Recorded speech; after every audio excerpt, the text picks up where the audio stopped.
আহা,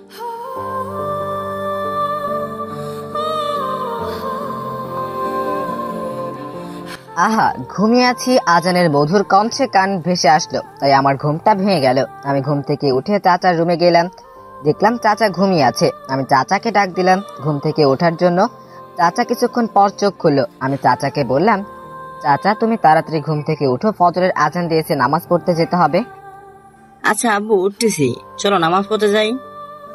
আচ্ছা চাচা। তারপর চাচা বিছানা থেকে উঠলো। আমি আর চাচা মসজিদে গেলাম নামাজ পড়তে। নামাজ পড়া শেষ করে বাসায় চলে আসলাম। এসে আমি চাচাকে বললাম, চাচা আজকে আমার কলেজের প্রথম দিন, কলেজে যেতে হবে। আচ্ছা বাবা, কলেজে গিয়ে মন দিয়ে পড়ালেখা করবি। এখন যা, গিয়ে ফ্রেশ হয়ে আয়, আমি খেতে দেই। আচ্ছা চাচা। তোকে আমি কলেজে নামাই দিয়ে রিক্সা চালাতে যাব। আচ্ছা চাচা। চাচা খাবার আনতে গেল আর আমি রুমে গিয়ে ফ্রেশ হতে গেলাম। আর ফ্রেশ হতে হতে আমি আপনাদের আমার পরিচয় দিয়ে দেই। আমি হোসেন খান। আমি এবার ইন্টার ফার্স্ট ইয়ারের ছাত্র। আর আমি যার সাথে কথা বললাম সে আমার রহিম চাচা। আমি আমার বাবা মাকে কোনোদিনও দেখিনি, চাচার কাছেই মানুষ হয়েছি। চাচার মুখ থেকে শুনেছি চাচা আমাকে কুড়িয়ে পেয়েছে। চাচা আমাকে নিজের ছেলের মতো করেই মানুষ করেছে, অনেক কষ্ট করে। আর চাচার পরিবারে কেউ নাই, তারা অ্যাক্সিডেন্টে মারা গেছে। পরিচয় দেওয়া শেষ, আমি ফ্রেশ হয়ে রুমে আসলাম। এসে আমি বিছানায় বসে পড়লাম। কিছুক্ষণ পর চাচা আসলো খাবার নিয়ে। চাচার কাছ থেকে খাবার নিয়ে খেতে শুরু করলাম। খাওয়া শেষ করে চাচা আমাকে বলল, বাবা তুমি যাও, গিয়ে রেডি হয়ে নাও, কলেজে যেতে হবে। আচ্ছা ঠিক আছে চাচা। তারপর আমি রেডি হতে গেলাম। রুমে গিয়ে আলমারি থেকে কম দামি কাপড় বের করলাম, পরে রেডি হলাম। বিছানায় গিয়ে কিছুক্ষণ বসে থাকলাম। বাটন ফোনে সময় দেখলাম 8:30 বাজে, মানে কলেজ শুরু হতে আরো 1 ঘন্টা সময় আছে। আমি বিছানা থেকে উঠে রুমে থেকে বের হলাম। বারান্দায় দেখলাম চাচা বসে আছে। চাচাকে আমাকে বলল, বাবা রেডি হয়েছিস? চল এখন যাই, তোকে কলেজে নামিয়ে দিয়ে আমি রিক্সা চালাতে যাব। আচ্ছা চাচা, তোমাকে একটা জিজ্ঞাসা করব। আচ্ছা বলো বাবা। চাচা তোমার খুব কষ্ট হয় তাই না আমার পড়ালেখা করাতে? আমি মাথা নিচু করে কথাটা বললাম। বাবা শোনো, আমার কোনো কষ্ট হয় না। আমি আমার পরিবারকে হারিয়েছি, আমি তোকে পেয়ে বাঁচার আশা ফিরে পেয়েছি। আর এই ধরনের কথা কোনোদিন বলবি না, বলে দিলাম। আচ্ছা ঠিক আছে। কান্না করতে করতে চাচাকে জড়িয়ে ধরলাম। ভাবতেছি চাচা আমার জন্য কত কষ্ট করে আর আমার কিছুই করতে পারি না।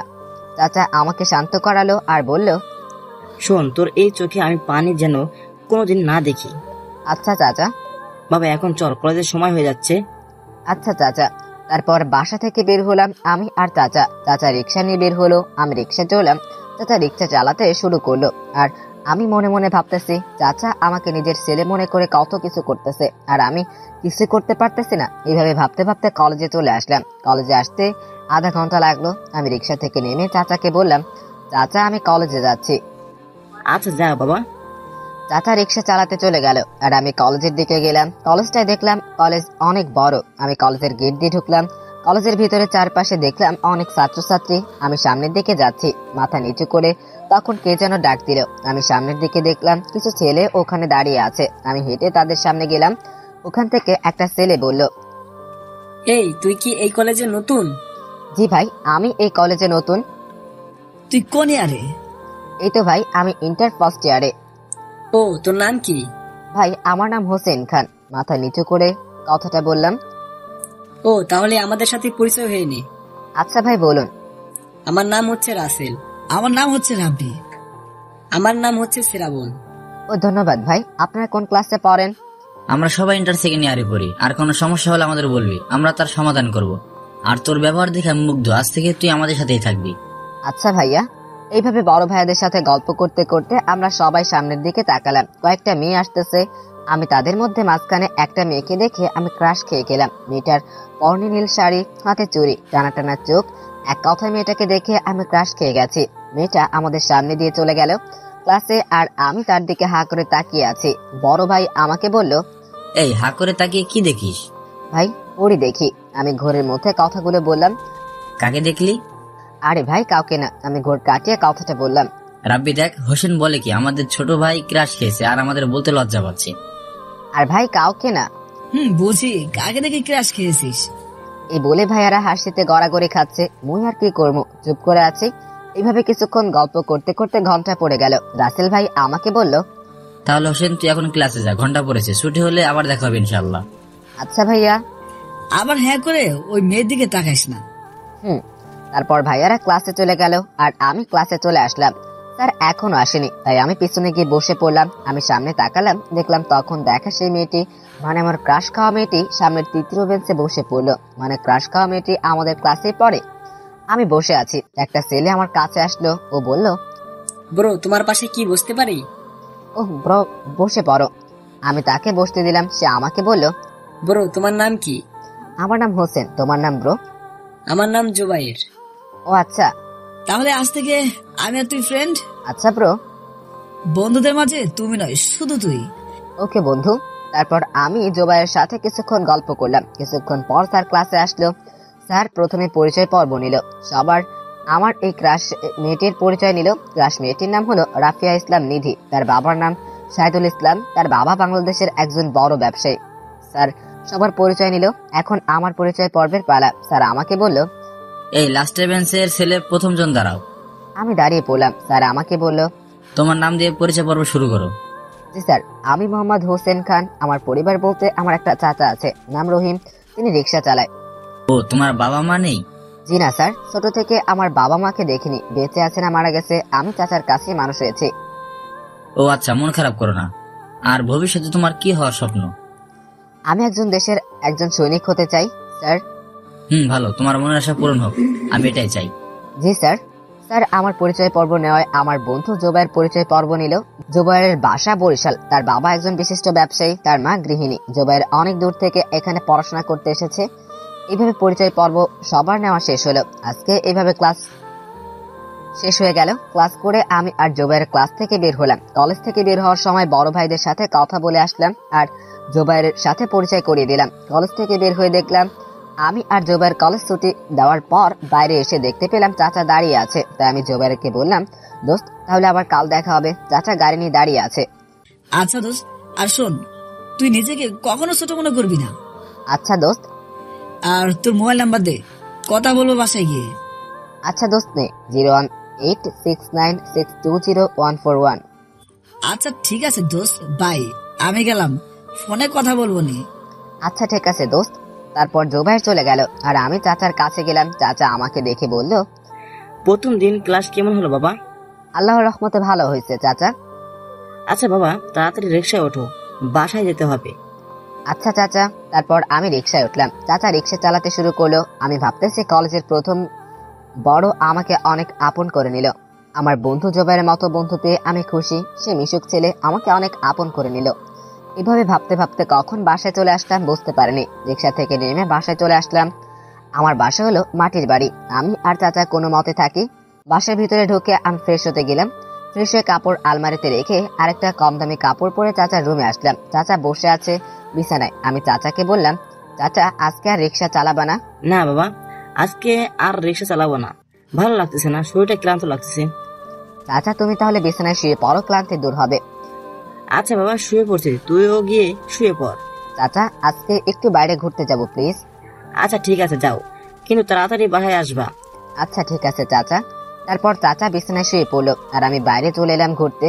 আমি প্রথমে যেখানে যাই ছোট বাচ্চাদের পার্কে আসলাম হেঁটে হেঁটে। আমি পার্কে এসে একটা বেঞ্চে বসে পড়লাম। সামনে দেখলাম কয়েকটা বাচ্চা ছেলে মেয়ে খেলাধুলা করছে। বাচ্চাদের সাথে মেয়েরাও খেলাধুলা করছে। আমি তাদেরকে দেখে ভাবতেছি আমার আম্মু যদি থাকতো তাহলে আমিও মায়ের আদর ভালোবাসা পেতাম। ভাবতেই মনটা খারাপ হয়ে গেল। আমারও মায়ের ভালোবাসা পেতে ইচ্ছে করে, কিন্তু আজ আমি আমার বাবা মা নাই। আল্লাহ, আমি কি আমার বাবা মাকে তাদের একটি বারও দেখতে পারবো না? এভাবে কিছুক্ষণ পার্কে থাকলাম। থেকে আমি পার্ক থেকে চলে আসতেই আমার নাম ধরে কে যেন ডাক দিল। দেখলাম আমার কলেজের বড় ভাই রাসেল ভাইয়া। সে আমার কাছে এসে বলল, আরে হোসেন, তুই এখানে কি করছিস? এই তো ভাইয়া ঘুরতে আসছিলাম এখানে। ও তাহলে চল ক্যান্টিনে গিয়ে কিছু খেয়ে আসি। না ভাইয়া, ক্ষুধা নাই। শোন, বেশি কথা বলবি না, চল। রাসেল ভাইয়া আমাকে কথা বলার সুযোগ না দিয়ে হাত ধরে নিয়ে গেল ক্যান্টিনে। ভাইয়া খাবার অর্ডার দিল। আমি আর ভাইয়া খাবার শেষ করে বাইরে এসে রাসেল ভাইয়ের সাথে কিছুক্ষণ ঘুরে বেড়ালাম সন্ধ্যা পর্যন্ত। রাসেল ভাই বাসায় চলে গেল আর আমি হেঁটে হেঁটে বাসার উদ্দেশ্যে যাচ্ছি। রাত হয়ে গেছে। হঠাৎ আমি কিছু একটার আওয়াজ শুনতে পেলাম সাইড থেকে। গিয়ে দেখলাম এক মেয়েকে তিনটা ছেলে মিলে ধরেছে। ছেলে বলতেছে, মালটা কি সুন্দর, আজকে ভোগ করা যাবে। ভাই, তাড়াতাড়ি একে নিয়ে চলুন। প্লিজ আমাকে ছেড়ে দিন, আমার এত বড় সর্বনাশ করবেন না। আমি এই কথাগুলো শুনে আমার মাথা গরম হয়ে গেল। তাই মেয়েটিকে বাঁচাতে তাদের সামনে গিয়ে বললাম, এই ভাই, এখানে কি হচ্ছে? আর মেয়েটিকে ছেড়ে দিন। ওই তুই কে রে? আমি কে তোকে জানা লাগবে না, তাড়াতাড়ি মেয়েটাকে ছেড়ে দে। ওই শালা বেশি কথা না বলে এখান থেকে সর, না হলে মেরে দেব। আমি আর কোনো কথা না বলে দ্বিতীয় ছেলেটাকে বুকে লাথি মারলাম, সাথে সাথে মাটিতে লুটিয়ে পড়লো। ওর মার দেখে আরো দুজন আমাকে মারতে আসলো। আমি তাদেরকে ঠিক মতো মেরে রক্তাক্ত করেছি। আমি তাদেরকে বললাম, তোরা যদি আর কোনো মেয়েদের দিকে খারাপ নজরে আর আমার চোখে পড়লে তোদেরকে আমি শেষ করে দিব ওখানেই। তারা ভয়ে আর কোনো কথা বলেনি। আমার মেয়েটার দিকে আসলাম। মেয়েটি এখনো আমি দেখতে পাইনি, রাস্তায় আলো চলে গেছে। আমি মেয়েটিকে বললাম, আপু আপনি ঠিক আছেন তো? ঠিক আছি। আপনি সময় মতো না আসলে আমার বড় ক্ষতি হয়ে যেত। আপনাকে অসংখ্য ধন্যবাদ। ঠিক আছে। আমি আবার যখন মেয়েটিকে বলতে যাব ঠিক তখনই হঠাৎ করে রাস্তায় লাইট জ্বলে উঠলো। আমি মেয়েটিকে দেখে অবাক, কেননা মেয়েটি হচ্ছে আমার ক্রাশ, মানে নিধি। আমার ক্লাসের নিধি আমাকে দেখেও অবাক। নিধি আমাকে বলল, আরে তুমি আমাদের কলেজে পড়ো হোসেন, তাই না? তা আপনি এইখানে কেন? আসলে হয়েছে কি, আমি আমার বান্ধবীদের সাথে ঘুরতে গিয়েছিলাম। কলেজ করে রাতে গাড়ি নিয়ে ফিরছি, মাঝ রাস্তায় গাড়ি নষ্ট হয়েছিল। তখন আমি গাড়ি থেকে নামি, সাথে ড্রাইভারও নিয়ে যাইনি। বাইরে দাঁড়িয়েছিলাম, তখন কিছু গুন্ডা এসেছিল আমাকে আক্রমণ করার জন্য। তখন আমি দৌড়ে পালিয়ে আসি। ওরা এখানে এসে আমাকে আটকিয়ে দেয়। নিধি কথাগুলো এক নিঃশ্বাসে বলল, ও আচ্ছা, চলেন আপনাকে বাসায় পৌঁছে দিয়ে আসি। আচ্ছা ঠিক আছে, চলেন। তারপর আমি নিধির সাথে হেঁটে হেঁটে তার বাসায় পৌঁছে দিলাম। তার বাসা অনেক বড়, আমি জীবনে এরকম বাসায় দেখিনি। নিধিকে বাসায় পৌঁছে আমি হেঁটে হেঁটে বাসায় চলে আসলাম। নিধির বাসা থেকে আমার বাসায় পৌঁছতে সময় লাগলো আধা ঘন্টা। আমি বাসার ভিতরে ঢুকলাম, দেখলাম চাচার রুম। গেলাম, চাচা বিছানায় বসে আছে। চাচা আমাকে দেখে বলল, আসতে এতক্ষণ দেরি হলো কেন বাবা? এই তো চাচা, একজন মেয়েকে বাঁচালাম। কি হয়েছিল? আমি চাচাকে সবকিছু খুলে বললাম। ও ভালো করেছিস, একটা মেয়ের জীবন বাঁচিয়ে বাবা তুই সারা জীবন মানুষকে সাহায্য করে যাবি। চাচা, তাহলে চল বাবা, তোকে এখন খাইতে দেই। আচ্ছা চাচা, চলো, আমার ক্ষুধা লাগছে। আচ্ছা চল। তারপর আমি চাচা গেলাম। চাচা আমাকে খেতে দিল, খুব সুন্দর আর আমার প্রিয় খাবার রান্না করছে, আলু ভর্তা আর ডাল। আমাদের মতো গরিবরা এইসব খাবার খেয়ে জীবনযাপন করি। আমি আমার প্রিয় খাবার তৃপ্তি সহকারে খেলাম। খাওয়া শেষ করে চাচা তার রুমে ঘুমাতে গেল, আর আমি আমার রুমে গিয়ে বিছানায় শুয়ে পড়লাম। আর আমার ক্রাশ নিধির কথা ভাবতেছি। পুরীর মতো চেহারা, কিন্তু সেটা তোর মুখ ফুটে বলতে পারবো না। আমি তো গরিব, বাবা মা নাই, কিন্তু আমি মন থেকে তাকে ভালোবেসে যাব। এইভাবে নিধির কথা ভাবতে ভাবতে ঘুমিয়ে পড়লাম। অন্যদিকে নিধি বাড়ি আসার পর সে সোজা রুমে চলে গেল। তার আম্মু তাকে দেখে খাবার নিয়ে তার রুমে চলে গেল। নিধি বসে আছে আর ভাবতেছে, আজ যদি হোসেন না আসতো তাহলে কি না হয়ে যেত। এসব ভাবতে ভাবতে তার ঘাড়ে হাতের স্পর্শ পেল, তাই সে পিছনে তাকালো, দেখলো তার আম্মু খাবার নিয়ে এসেছে। তার আম্মু তার পাশে বসে পড়লো। নিধির আম্মু নিধিকে বলল, কি হয়েছে মামনি, তোকে এমন লাগতেছে কেন? এই তো আম্মু, আজকে আমার ইজ্জত জানোয়ারদের হাত থেকে রক্ষা পেল। কি হয়েছে মামনি, খুলে বল। আচ্ছা বলতেছে আম্মু। তারপর নিধি তার আম্মুকে সবকিছু খুলে বলল। ও, ওই ছেলেটাকে অসংখ্য ধন্যবাদ আমার মেয়েটাকে বাঁচানোর জন্য। আম্মু, আর খুব ক্ষুধা লেগেছে, খেতে দাও। আচ্ছা দিচ্ছি, তুই গিয়ে ফ্রেশ হয়ে আয়। নিধি গিয়ে ফ্রেশ হয়ে আসলো, এসে বিছানায় বসলো। নিধির আম্মু নিধিকে খাবার তুলে খাওয়ালো। নিধির খাওয়া শেষ হলে তার আম্মু চলে গেল, আর নিধি বিছানায় শুয়ে পড়ে ভাবতেছে, আজ হোসেন আমাকে না বাঁচালে কি না হতো। আর আমি হোসেনের সাথে কালকে গিয়ে ফ্রেন্ডশিপ করব। আমি তাকে ভালোবেসে ফেলেছি। এইভাবে নিধি হোসেনের কথা ভাবতে ভাবতে ঘুমিয়ে পড়লো। ভোরে আজানের মিষ্টি কণ্ঠে ঘুমটা ভেঙে গেল। আমি বিছানা থেকে উঠে আমি চাচার রুমে গেলাম। চাচা ঘুম থেকে উঠে বসে আছে। আমি চাচাকে বললাম, চাচা চলো নামাজ পড়ে আসি। আচ্ছা চলো বাবা। আমি চাচার সাথে নামাজ পড়তে গেলাম। নামাজ পড়া শেষ করে বাসায় চলে আসলাম। চাচা খাবার রান্না করতে গেল, আর আমি আমার রুমে গিয়ে বিছানায় বসে পড়লাম। হঠাৎ আমার মোবাইল বেজে উঠলো, তাই পকেট থেকে মোবাইল বের করে দেখলাম আননোন নাম্বার কে যেন আমাকে ফোন দিয়েছে। তাই আমি ফোন রিসিভ করলাম। আমি বললাম, হ্যালো, কে বলতেছেন? আরে দোস্ত, আমি জুবাইর। ও বন্ধু, তুই কেমন আছিস? আল্লাহর রহমতে ভালোই আছি। তুই কেমন আছিস দোস্ত? এই তো দোস্ত, আল্লাহর রহমতে আমিও ভালো আছি। কি করছিস এখন তুই দোস্ত? এই তো দোস্ত, কেবলমাত্র নামাজ পড়ে আসলাম। তুই আজকে কলেজে আসবি? দোস্ত যাব, তুই কি আসবি আজকে? দোস্ত যাব। এইভাবে কিছুক্ষণ জোবাইরের সাথে কথা বলে ফোন রেখে দিলাম। কিছুক্ষণ বসে থাকলাম। চাচা এসে আমাকে খাবার খাওয়ার জন্য ডেকে গেল। আমি খাবার খেতে গেলাম। খাওয়া শেষ করে চাচা আমাকে বলল, বাবা তাড়াতাড়ি রেডি হয়ে আয়, কলেজ যেতে হবে। আচ্ছা ঠিক আছে চাচা। আমি সোজা চলে আসলাম রুমে। এসে কলেজে যাওয়ার জন্য রেডি হচ্ছি। কিছুক্ষণের মধ্যে রেডি হলাম। চাচার আমার রুমে আসলো আমাকে নিতে। আমি চাচার সাথে ঘর থেকে বের হলাম। চাচা রিক্সা বের করলো, আমি রিক্সায় উঠে পড়লাম। কিছুক্ষণের মধ্যে কলেজে পৌঁছে গেলাম। রিক্সা থেকে নামলাম, চাচা চলে গেল রিক্সা নিয়ে। আমি হেঁটে হেঁটে কলেজের দিকে গেলাম। কি যেন আমাকে ডাক দিল, তাই আমি সামনের দিকে তাকালাম। দেখলাম জোবায়ের আমার কাছে আসলো। এসে আমাকে বলল, দোস্ত তুই কখন আসলি? এই তো দোস্ত কেবল আসলাম, চল কলেজে যাওয়া যাক। আচ্ছা চল। তারপর আমি আর জোবায়ের কলেজে প্রবেশ করলাম। সামনে হাঁটতেছি, দেখলাম সামনে বড় ভাইরা দাঁড়িয়ে আছে। আমি তাদের কাছে গেলাম। রাসেল ভাই আমাকে দেখে বলল, আরে হোসেন, কেমন আছো? এই তো ভাইয়া, আল্লাহর রহমতে ভালো আছি। আপনি কেমন আছেন ভাই? ভালো আছি। তুই কখন আসলি? এই তো কেবলে আসলাম ভাইয়া। ও আচ্ছা। এভাবে কিছুক্ষণ গল্প করলাম। ঘড়িতে সময় দেখলাম আরো আধা ঘন্টা পর ক্লাস শুরু হবে। ভাইয়ার সাথে কথা বলতেছি, তখনই আমাদের সামনে একটা মেয়ে আসলো। মেয়েটা আমাদের ক্লাসের। সে আমাকে বলল, হোসেন, তোমাকে নিধি ডাকে। কি জন্য ডাকতেছে? আমি তো জানি না, তোকে শুধু ডাকলো। নিধি কথা বলবো তোর সাথে। আচ্ছা ঠিক আছে, চলেন। তারপর আমি বড় ভাইদের বলে জোবায়েরকে নিয়ে মেয়েটির সাথে তাদের কাছে চলে আসলাম। দেখলাম নিধি বেঞ্চে বসে আছে। মেয়েটি নিধিকে বলল, নিধি, হোসেনকে আনছি, কথা বল। আচ্ছা রাইমা, নিধি আমাকে বলল, কেমন আছেন আপনি? ভালো আছে, আপনি? ভালো আছি। কালকে আমাকে গুন্ডাদের হাত থেকে বাঁচানোর জন্য আপনাকে ধন্যবাদ। আরে সমস্যা নাই। তাহলে আজ থেকে আমরা ফ্রেন্ড, আর ফ্রেন্ডদের মাঝে কোনো তুমি নয়, শুধু তুই, ওকে? আচ্ছা ঠিক আছে নিধি। এভাবে কিছুক্ষণ গল্প করলাম। আমি নিধি, জোবায়ের, রাইমা, জোবায়ের সাথে ও তাদের পরিচয় করিয়ে দিলাম। কিছুক্ষণ গল্প করার পর ক্লাসের ঘন্টা পড়লো, তাই আমি, নিধি, রাইমা, জোবায়ের সবাই ক্লাসে চলে গেলাম। স্যার ক্লাসে আসলো, এক এক করে স্যারের ক্লাস করলাম। ক্লাস করতে আমার ভালোই লাগলো। কলেজের ছুটির ঘন্টা পড়লো। আমি, জোবায়ের, নিধি, রাইমা গল্প করতে করতে ক্লাস থেকে বের হলাম। কলেজের বাইরে আসলাম।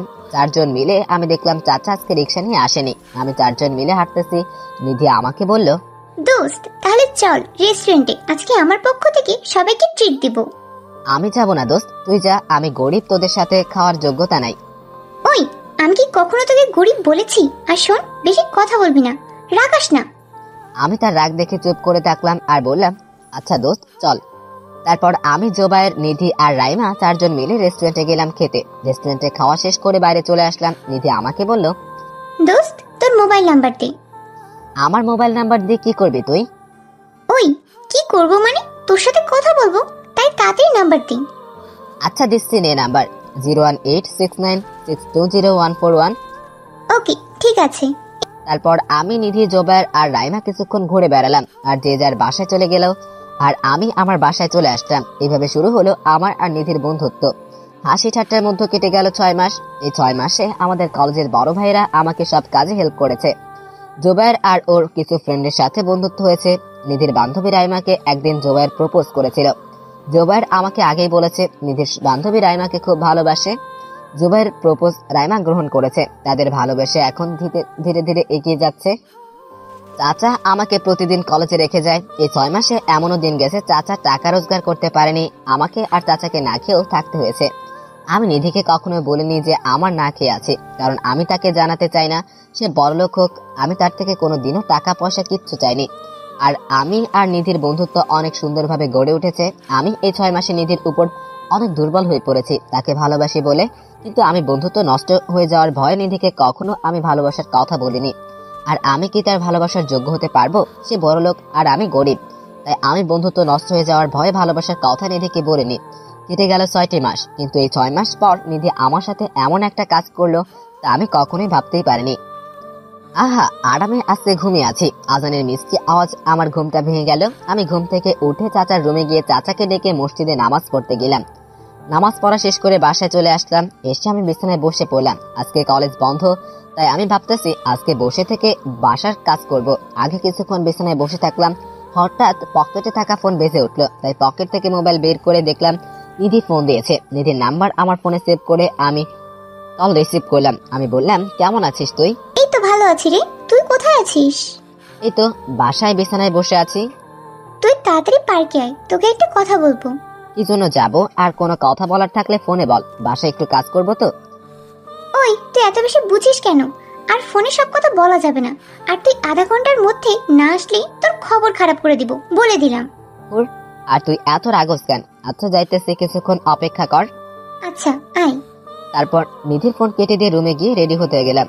কি জ্বালা রে ভাই বলেন তো, আজকে বাসার কাজ করতে চাইলাম কিন্তু নিধি পুরাই প্যারার মধ্যে ফেললো।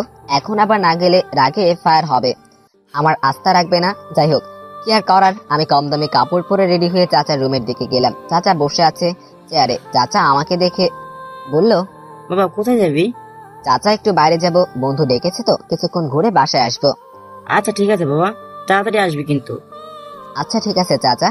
তারপর আমি চাচার রুম থেকে বের হয়ে বাইরে চলে আসলাম। হেঁটে হেঁটে পার্কের উদ্দেশ্যে গেলাম। চাচার থেকে ভাড়ার টাকা নিইনি, কারণ ওই টাকা বাঁচলে একবেলা খাবার হবে। আমি আধা ঘন্টার মধ্যে পার্কে পৌঁছে গেলাম। পার্কের ভিতরে প্রবেশ করলাম। আমি হাঁটতে হাঁটতে আশেপাশে দেখলাম নিধিকে কোথাও দেখা যাচ্ছে না। সামনে দেখলাম গাছের নিচে বসে আছে নিধি। আমি তার কাছে গেলাম। আমি নিধিকে বললাম, ওই পেতনি, কি বলবি তাড়াতাড়ি বল। ওই, আমাকে পেতনি বললি কেন? তুই তো আস্ত একটা পিচ্ছি। তাকে জন্য ডাকলি, আমাকে তাড়াতাড়ি বল, বাসায় যাব। বলতেছি, আগে তুই চোখ বন্ধ কর। কি জন্য আমি চোখ বন্ধ করব? আমি যা বলতেছি তাই কর কিন্তু।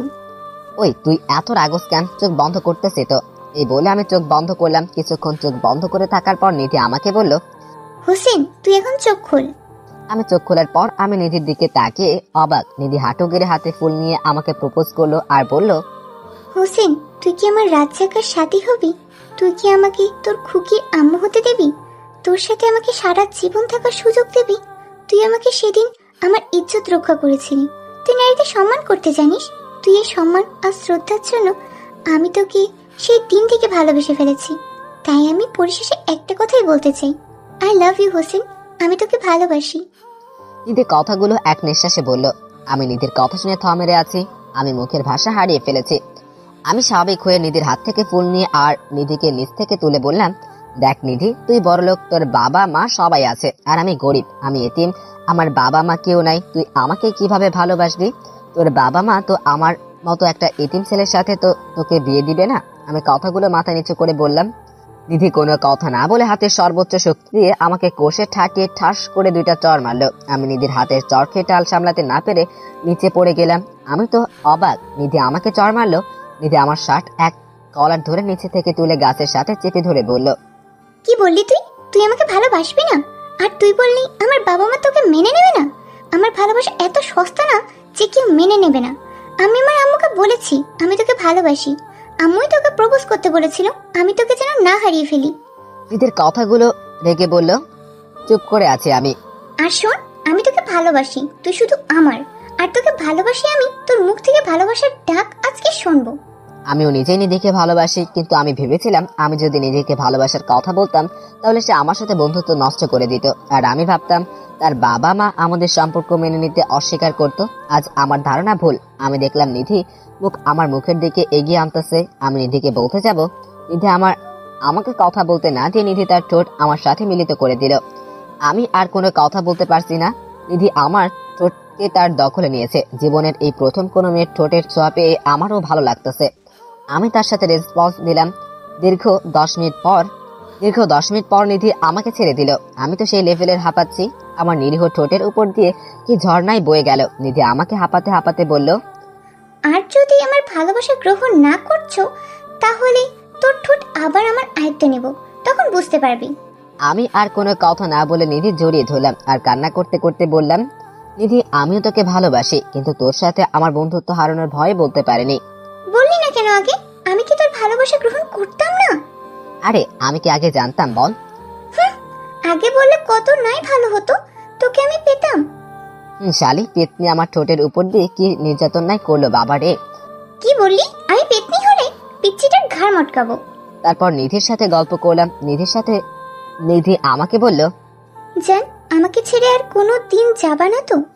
না, আমি তোকে ছেড়ে কোথাও যাব না। তারপর নিধির সাথে কিছুক্ষণ ঘুরলাম দুপুর পর্যন্ত। নিধিকে আমি বাসায় রেখে নিজের বাসায় চলে আসলাম। আজকে চাচা বাসায় ছিল। চাচার সাথে বাসায় কাজগুলো করলাম। কাজ করতে করতে সন্ধ্যা হয়ে গেল। আমি ফ্রেশ হয়ে বিছানায় বসে পড়লাম। কিছুক্ষণ পর নিধি ফোন দিয়েছিল। নিধির সাথে কিছুক্ষণ গল্প করে সময় কাটাইলাম। জোবাইয়ের বন্ধুর সাথে কিছুক্ষণ ফোনে গল্প করলাম, করে রেখে দিলাম। তারপর চাচা আমাকে খেতে ডাকলো। আমি চাচার সাথে খাবার খেয়ে নিলাম। খাবার খেয়ে এসে আমি শুয়ে পড়লাম। ঘুমের রাজ্যে তলিয়ে গেলাম। অন্যদিকে নিধিকে হোসেন বাসায় পৌঁছে দিল। নিধি বাসায় ঢুকে খুশি মনে আম্মুর কাছে গেল। নিধি দেখতে পেল তার আম্মু সোফায় বসে টিভি দেখতেছে। নিধি তার আম্মুর পাশে বসে পড়লো। তার আম্মু তার মেয়েকে খুশি খুশি দেখে বলল, মামুনি, আজকে তোকে এত খুশি খুশি লাগতেছে কেন? হোসেন কি ভালোবাসা অ্যাকসেপ্ট করেছে? আম্মু, আমার ভালোবাসা আমার হোসেন গ্রহণ করেছে। তুমি আমার বেস্ট আম্মু। তোমার জন্য আমি আজ আমার ভালোবাসা হোসেনকে পেলাম। হয়েছে, আর পাম মারতে হবে না। আর তোর খুশিতে আমি খুশি। নিধি তার আম্মুর সাথে কিছুক্ষণ গল্প করলো। এভাবে নিধির দিনটা কেটে গেল। রাতে তার আব্বু আসলো। তার আব্বুকেও বলেছে।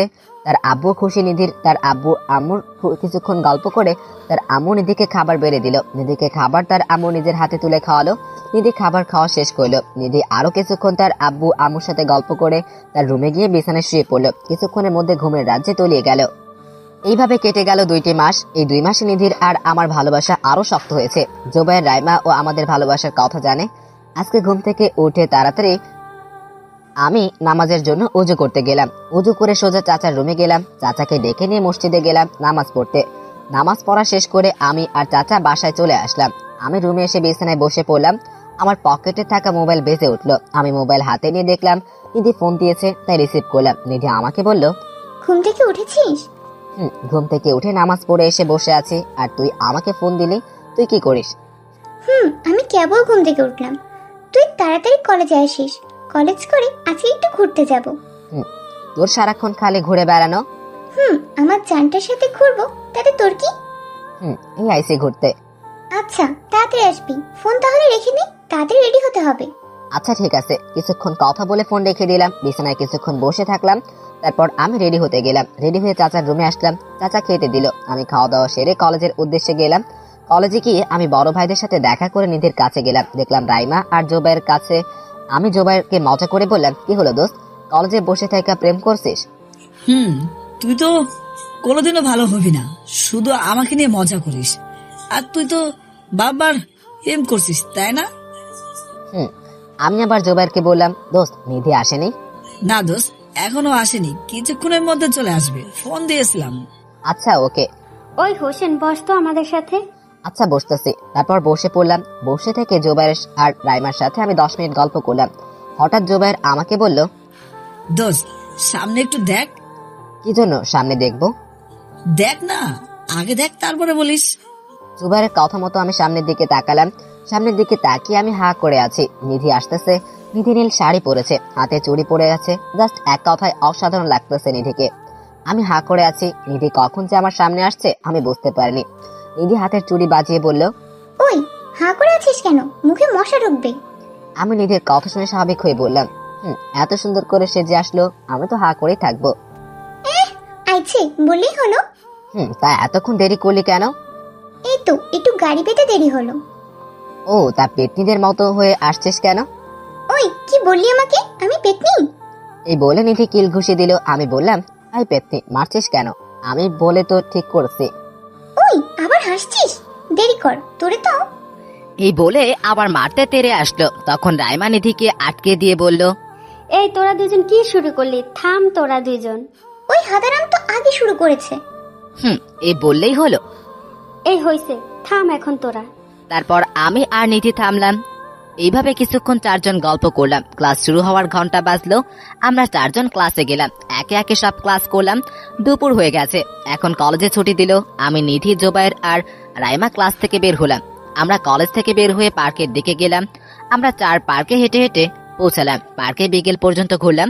আমরা সবাই মিলে বাসার উদ্দেশ্যে রওনা দিলাম। নিধিকে বাসায় নেমে দিলাম। জোবাইর আর রাইমা এরা 2 জন আগেই বাসায় গেছে। নিধিকে নেমিয়ে দিয়ে আমি বাসায় চলে আসলাম। এইভাবে কেটে গেল 2টা বছর। আমি, নিধি, জোবায়ের আর রাইমা সবাই ইন্টার ফাইনাল পরীক্ষা দিলাম। এই 2 বছরে আমি, নিধি, জোবায়ের আর রাইমা মিলে অনেক জায়গায় ঘুরে বেড়াইছি। রাগ, অভিমান, হাসি ঠাট্টার মধ্যে কেটে গেল আমাদের 2টি বছর। আমি, নিধি চুটিয়ে প্রেম করেছি এই 2 বছর। এই 2 বছরে আমিও কাজ করেছি, রিক্সা চালাইছি। চাচা যখন অসুস্থ হয়ে পড়তো, চাচাকে আমি জানতে দিতাম না। নিধি, রাইমা, জোবায়ের আমরা রিক্সা চালানোর ব্যাপারে জানতো। নিধি টাকা দিয়ে অনেকবার সাহায্য করতে চাইতো, কিন্তু আমি নিতাম না, কারণ আমি কারো কাছে করুণার পাত্র হতে চাইতাম না। আমি নিজেও কষ্ট করতাম। আমি কিছু টাকা জমিয়েছি, একটা টাকাও অসৎ পথে খরচ করিনি। মাঝে মধ্যে নিধিকে আমি ফুল, টেডি বিয়ার কিনে দিতাম তার হাসি খুশি মুখটা দেখার জন্য। সে কখনো আমার কাছে কোনো কিছু নেওয়ার জন্য আবদার করতো না। সবসময় আমি তার কেয়ার করতাম। আমি কখনো তার সাথে খারাপ করিনি। নিধির বাবা মার সাথে আমি মাঝে মধ্যে দেখা সাক্ষাৎ করেছি। নিধির বাবা মা আমাকে নিজের ছেলের মতো করেই দেখেছে, আর আমার ব্যাপারেও জানতো। আমার মা বাবা নেই, শুধু একটা চাচা ছাড়া। চাচা আমার আর নিধির ভালোবাসার ব্যাপারেও জানে। এই 2 বছরে আমাদের দিনকাল ভালোই গেছে, খুব সুখেই আমাদের সম্পর্কে 2 বছর কেটে গেছে আমার আর নিধির। কিন্তু কথায় আছে না, সুখের পর দুঃখ আছে, তেমন আমার জীবনেও কালো আধার ঢেকে আছে। সময়টা ছিল ফাইনাল পরীক্ষা দেওয়ার 1 মাস পর। আমার জীবনের কালো অধ্যায় নেমে এসেছিল। আজ আমি সকাল সকাল ঘুম থেকে উঠলাম, নামাজ আমি আর চাচা মসজিদ থেকে পড়ে এসে বিছানায় বসে পড়লাম। চাচা খাবার রান্না করতে গেছে। হঠাৎ আমার পকেটে থাকা ফোনটা বেজে উঠল। আমি পকেট থেকে মোবাইল বের করে দেখলাম নিধি ফোন দিয়েছে, তাই আমি নিধির ফোন রিসিভ করলাম। ঘুম থেকে উঠেছিস বাবু? উঠেছি, নামাজ পড়ে এসে বিছানায় এসে বসলাম। তুই কি করিস জানো? এই তো ঘুম থেকে উঠলাম, উঠে তোকে ফোন দিলাম বাবু। ও, আজকে একটু তাড়াতাড়ি আসিস, আমরা 2 জন মিলে ঘুরবো। জুবায়ের আর রাইমা তো বাসায় চলে গেছে। তারা 2 জন যাওয়ার জন্যই তো আজ ফাঁকা ফাঁকা লাগছে। শুধু আমি আর তুই রোমান্টিক মুহূর্ত কাটাতে পারতেছি। আর আজকে কিন্তু ঘুরতে যাব। আচ্ছা, আমি রেডি হয়ে আসতেছি। আচ্ছা আয়। এইভাবে কিছুক্ষণ নিধির সাথে কথা বলে ফোন রেখে দিলাম। চাচা খেতে ডাকলো আমাকে। আমি গিয়ে চাচার সাথে খেতে বসলাম। চাচা খাবার বেড়ে দিল। আমি চাচাকে বললাম, চাচা আজকে তুমি আমাকে তুলে খাওয়াবা। বাবা তুই আজকে খেয়ে নে, অন্য একদিন খাওয়াবো। না, আমি আজকেই খাবো, আর না হলে আমি আবার খাবোই না। আচ্ছা তোকে খাইয়ে দিচ্ছি, কি আর করার। তারপর চাচা খাবার নিয়ে আমাকে চাচা নিজের হাতে খাবার তুলে খাওয়ালো। আমি তৃপ্তি সহকারে খেলাম। খাওয়া শেষ করে আমি চাচা বসে বসে আছি, রুমে গল্প করতেছি। দেখলাম নিধি আমাদের বাসায় আসলো। চাচা এসে চাচাকে বলল, চাচা আজকে আমি আর হোসেন একটু বেড়াতে যাব। আচ্ছা মা, সাবধানে কিন্তু যাবি। আচ্ছা চাচা। তারপর চাচাকে বলে আমি আর নিধি বাইরে চলে আসলাম ঘুরতে। পার্কে গেলাম আমি আর নিধি ঘুরতে। আমি পার্কে বসে আছি, হঠাৎ আমার ভিতরে কেমন যেন করে উঠলো। তাই নিধিকে বললাম, আচ্ছা নিধি, আমার ভিতরে কেমন যেন একটা ভয় লাগতেছে। কি হয়েছে তোর? আর তোর ভয় লাগতেছে কেন? জানি না রে, কিছু হারানোর ভয় পাচ্ছি। আরে কিছু হবে না, মন খারাপ করছিস কেন? ওইরকম মাঝে মধ্যে হয়, চিন্তা করিও না। আচ্ছা জানো, এভাবে কিছুক্ষণ গল্প করলাম, কিন্তু আমার মনটাকে শান্ত করতে পারছি না। কিছু হারানোর ভয় পাচ্ছি। তাও আমি নিধিকে বুঝতে না দিয়ে বিকেল পর্যন্ত ঘুরে বেড়ালাম, রোমান্টিক মুহূর্তও কাটালাম। আমি নিধিকে বাসায় পৌঁছে দিয়ে আমি হেঁটে হেঁটে বাসার বাইরে চলে আসলাম। কিন্তু বাসার সামনে অনেক লোকজন দেখতে পাচ্ছি। দেখতে পেলাম রাসেল ভাই ও আছে। আমি রাসেল ভাইকে বললাম, ভাই কি হয়েছে, আমার বাসার সামনে এত লোকজন কেন? আসলে হয়েছে কি হোসেন? কি হয়েছে ভাই? রাসেল ভাই আমাদের পরিবার সম্পর্কে জানে। রাসেল ভাই আমাকে বলল, আসলে হোসেন, তোর চাচা গাড়ির সাথে অ্যাক্সিডেন্ট করে মারা গেছে। কি ভাই, এগুলা কি বলতেছেন? হোসেন, তোর চাচা এই পৃথিবীতে আর নাই। আমার মাথায় তো আকাশ ভেঙে পড়লো। আমি রাসেল ভাইয়ের কাছে আর 1 মিনিটও দেরি না করে দৌড়ে ঘরের ভিতর ঢুকলাম। কান্না করতে করতে মানুষজন ঠেলে দেখলাম চাচার নিথর দেহ পড়ে আছে। আমি দৌড়ে গিয়ে চাচার পাশে বসে পড়লাম। আমি কান্না করতে করতে বললাম, ওই চাচা, তোমার কি হয়েছে বলো না। আমি বারবার চাচাকে কান্না করে ডাকছি। আমি আবার চাচাকে কান্না করে বললাম, ওই চাচা, তুমি আমাকে ছেড়ে চলে যেও না, কি আমাকে খাইয়ে দিবে? ও চাচা প্লিজ, তুমি উঠো না, আমি একা হয়ে পড়লাম তোমাকে ছাড়া। চাচা তুমি আমাকে ছেড়ে যেও না। আমি কান্না করতে করতে বললাম। আমি এইভাবে কান্না করতে করতে চাচাকে ডাকলাম, কিন্তু চাচা শুনলো না। আমি আজ যে একা হয়ে গেলাম। আল্লাহ, তুমি আমার বাবা মাকে দেখতে দিলে না, তুমি আমার চাচাকে কেড়ে নিলে। আমি কি অপরাধ করেছি? আমি আজ চাচাকেও হারালাম। এভাবে কান্না করে করে কথাগুলো বললাম। আমি অনেকক্ষণ চাচাকে ধরে কাঁদলাম। রাসেল ভাই এসে আমাকে ধরলো আর আমাকে বলল, হোসেন ভাই, আমার এখন তোর চাচাকে দাফন করতে হবে, প্লিজ তুই আর কান্না করিস না। ভাইয়া, আমি আজ চাচাকেও হারালাম। আমি আজ একা হয়ে গেলাম ভাইয়া। আমি কান্না করে কথাগুলো বললাম। ভাই তুই একটু শান্ত হ প্লিজ। রাসেল ভাই আমাকে ধরে রাখলো। আমি অনেকবার কান্না করে করে রাসেল ভাইকে বলেছি কান্না করে, কিন্তু রাসেল ভাই চাচার কাছে যেতে দেয়নি। রাব্বি আর শ্রাবণ ভাইও ছিল। তারা গিয়ে আমার চাচা লাশটাকে নিয়ে গিয়ে দাফন করে আসলো। আমি রাসেল ভাইয়ের কাছেই আছি। আমি অনেকবার যেতে চেয়েছি, কিন্তু দেইনি যেতে। আমি বসে থেকে কান্না করছি, কেউ আমার কথা শুনলো না।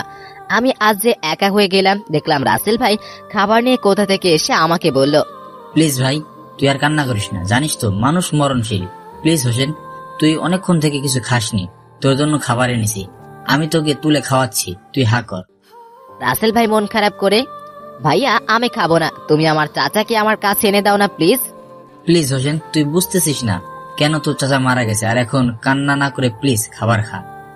রাসেল ভাই আমাকে জোর করে খাওয়ালো। আমি কান্না করতে থাকলাম। আমি আজ যে খুব একা হয়ে গেলাম। রাসেল ভাই আমার কাছে এসে আমাকে বিছানায় শুইয়ে দিল। রাব্বি ভাই রাসেল ভাইয়ের কাছে এসে বলল, দোস্ত বাসায় যাবি না?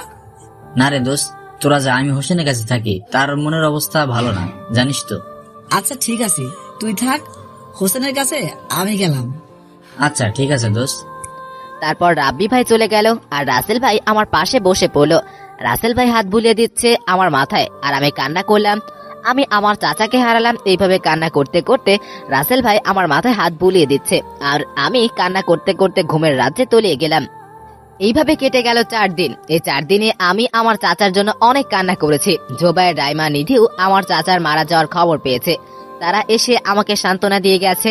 আমি চাচা মারা যাওয়ার শোক ভুলতে পারিনি। নিধিও আমার কেয়ার নিয়েছে। আজ আমি ঘুম থেকে উঠলাম, উঠে নামাজ পড়তে গেলাম আর আমি চাচার জন্য দোয়া করলাম। আমি নামাজ পড়া শেষ করে বাসায় চলে আসলাম। এসে আমি চাচার রুমে গেলাম। চাচার রুমে আমি চাচার আলমারি থেকে চাচার ছবি নিয়ে কান্না করলাম আর বললাম, চাচা তুমি আমাকে কেন ছেড়ে চলে গেলে? তোমাকে ছাড়া যে আমি একা হয়ে পড়েছি। আমি কিছুক্ষণ কান্না করে আমার রুমে চলে আসলাম। আমি আজ সিদ্ধান্ত নিয়েছি, এই নগরীতে আমি আর থাকবো না। এই নগরীতে আমি আমার চাচাকে হারিয়েছি। আমি গিয়ে আমার কাপড়, চাচার ছবি, কিছু টাকা পয়সা ছিল সেইগুলো নিলাম আর সার্টিফিকেট নিলাম। আর আমি টেবিলে বসে ড্রয়ার থেকে কলম বের করে কান্না করে নিধির জন্য কিছুক্ষণ চিঠি লিখলাম। চিঠি লিখতে খুব কষ্ট হচ্ছে। আমি আমার ভালোবাসাকে হারিয়ে ফেলবো। আমি চিঠি লিখে পকেটে রাখলাম। আমি পকেট থেকে ফোন বের করে জোবায়েরকে ফোন দিলাম। কিছুক্ষণ পর জোবায়ের ফোন রিসিভ করলো। আমি জোবায়েরকে বললাম, দোস্ত তুই কোথায় আছিস? এই তো দোস্ত, তোর বাসার উদ্দেশ্যে যাচ্ছি। আচ্ছা একটু তাড়াতাড়ি আয় তো, তোর সাথে দরকার আছে। আচ্ছা আইতেছি, দেরি কর। তারপর আমি ফোন রেখে দিয়ে আমার চাচার রুমটাকে ভালো করে দেখে নিলাম আর কান্না করতে করতে বললাম, চাচা তুমি আমাকে কেন ছেড়ে চলে গেলে? তোমাকে ছাড়া যে আজ আমি একা হয়ে গেছি চাচা। আমি তোমাকে নিজের বাবা মনে করেছি। তুমি আমার সবকিছু জুড়েই ছিলে। তুমি আমাকে ছেড়ে চলে গেলে।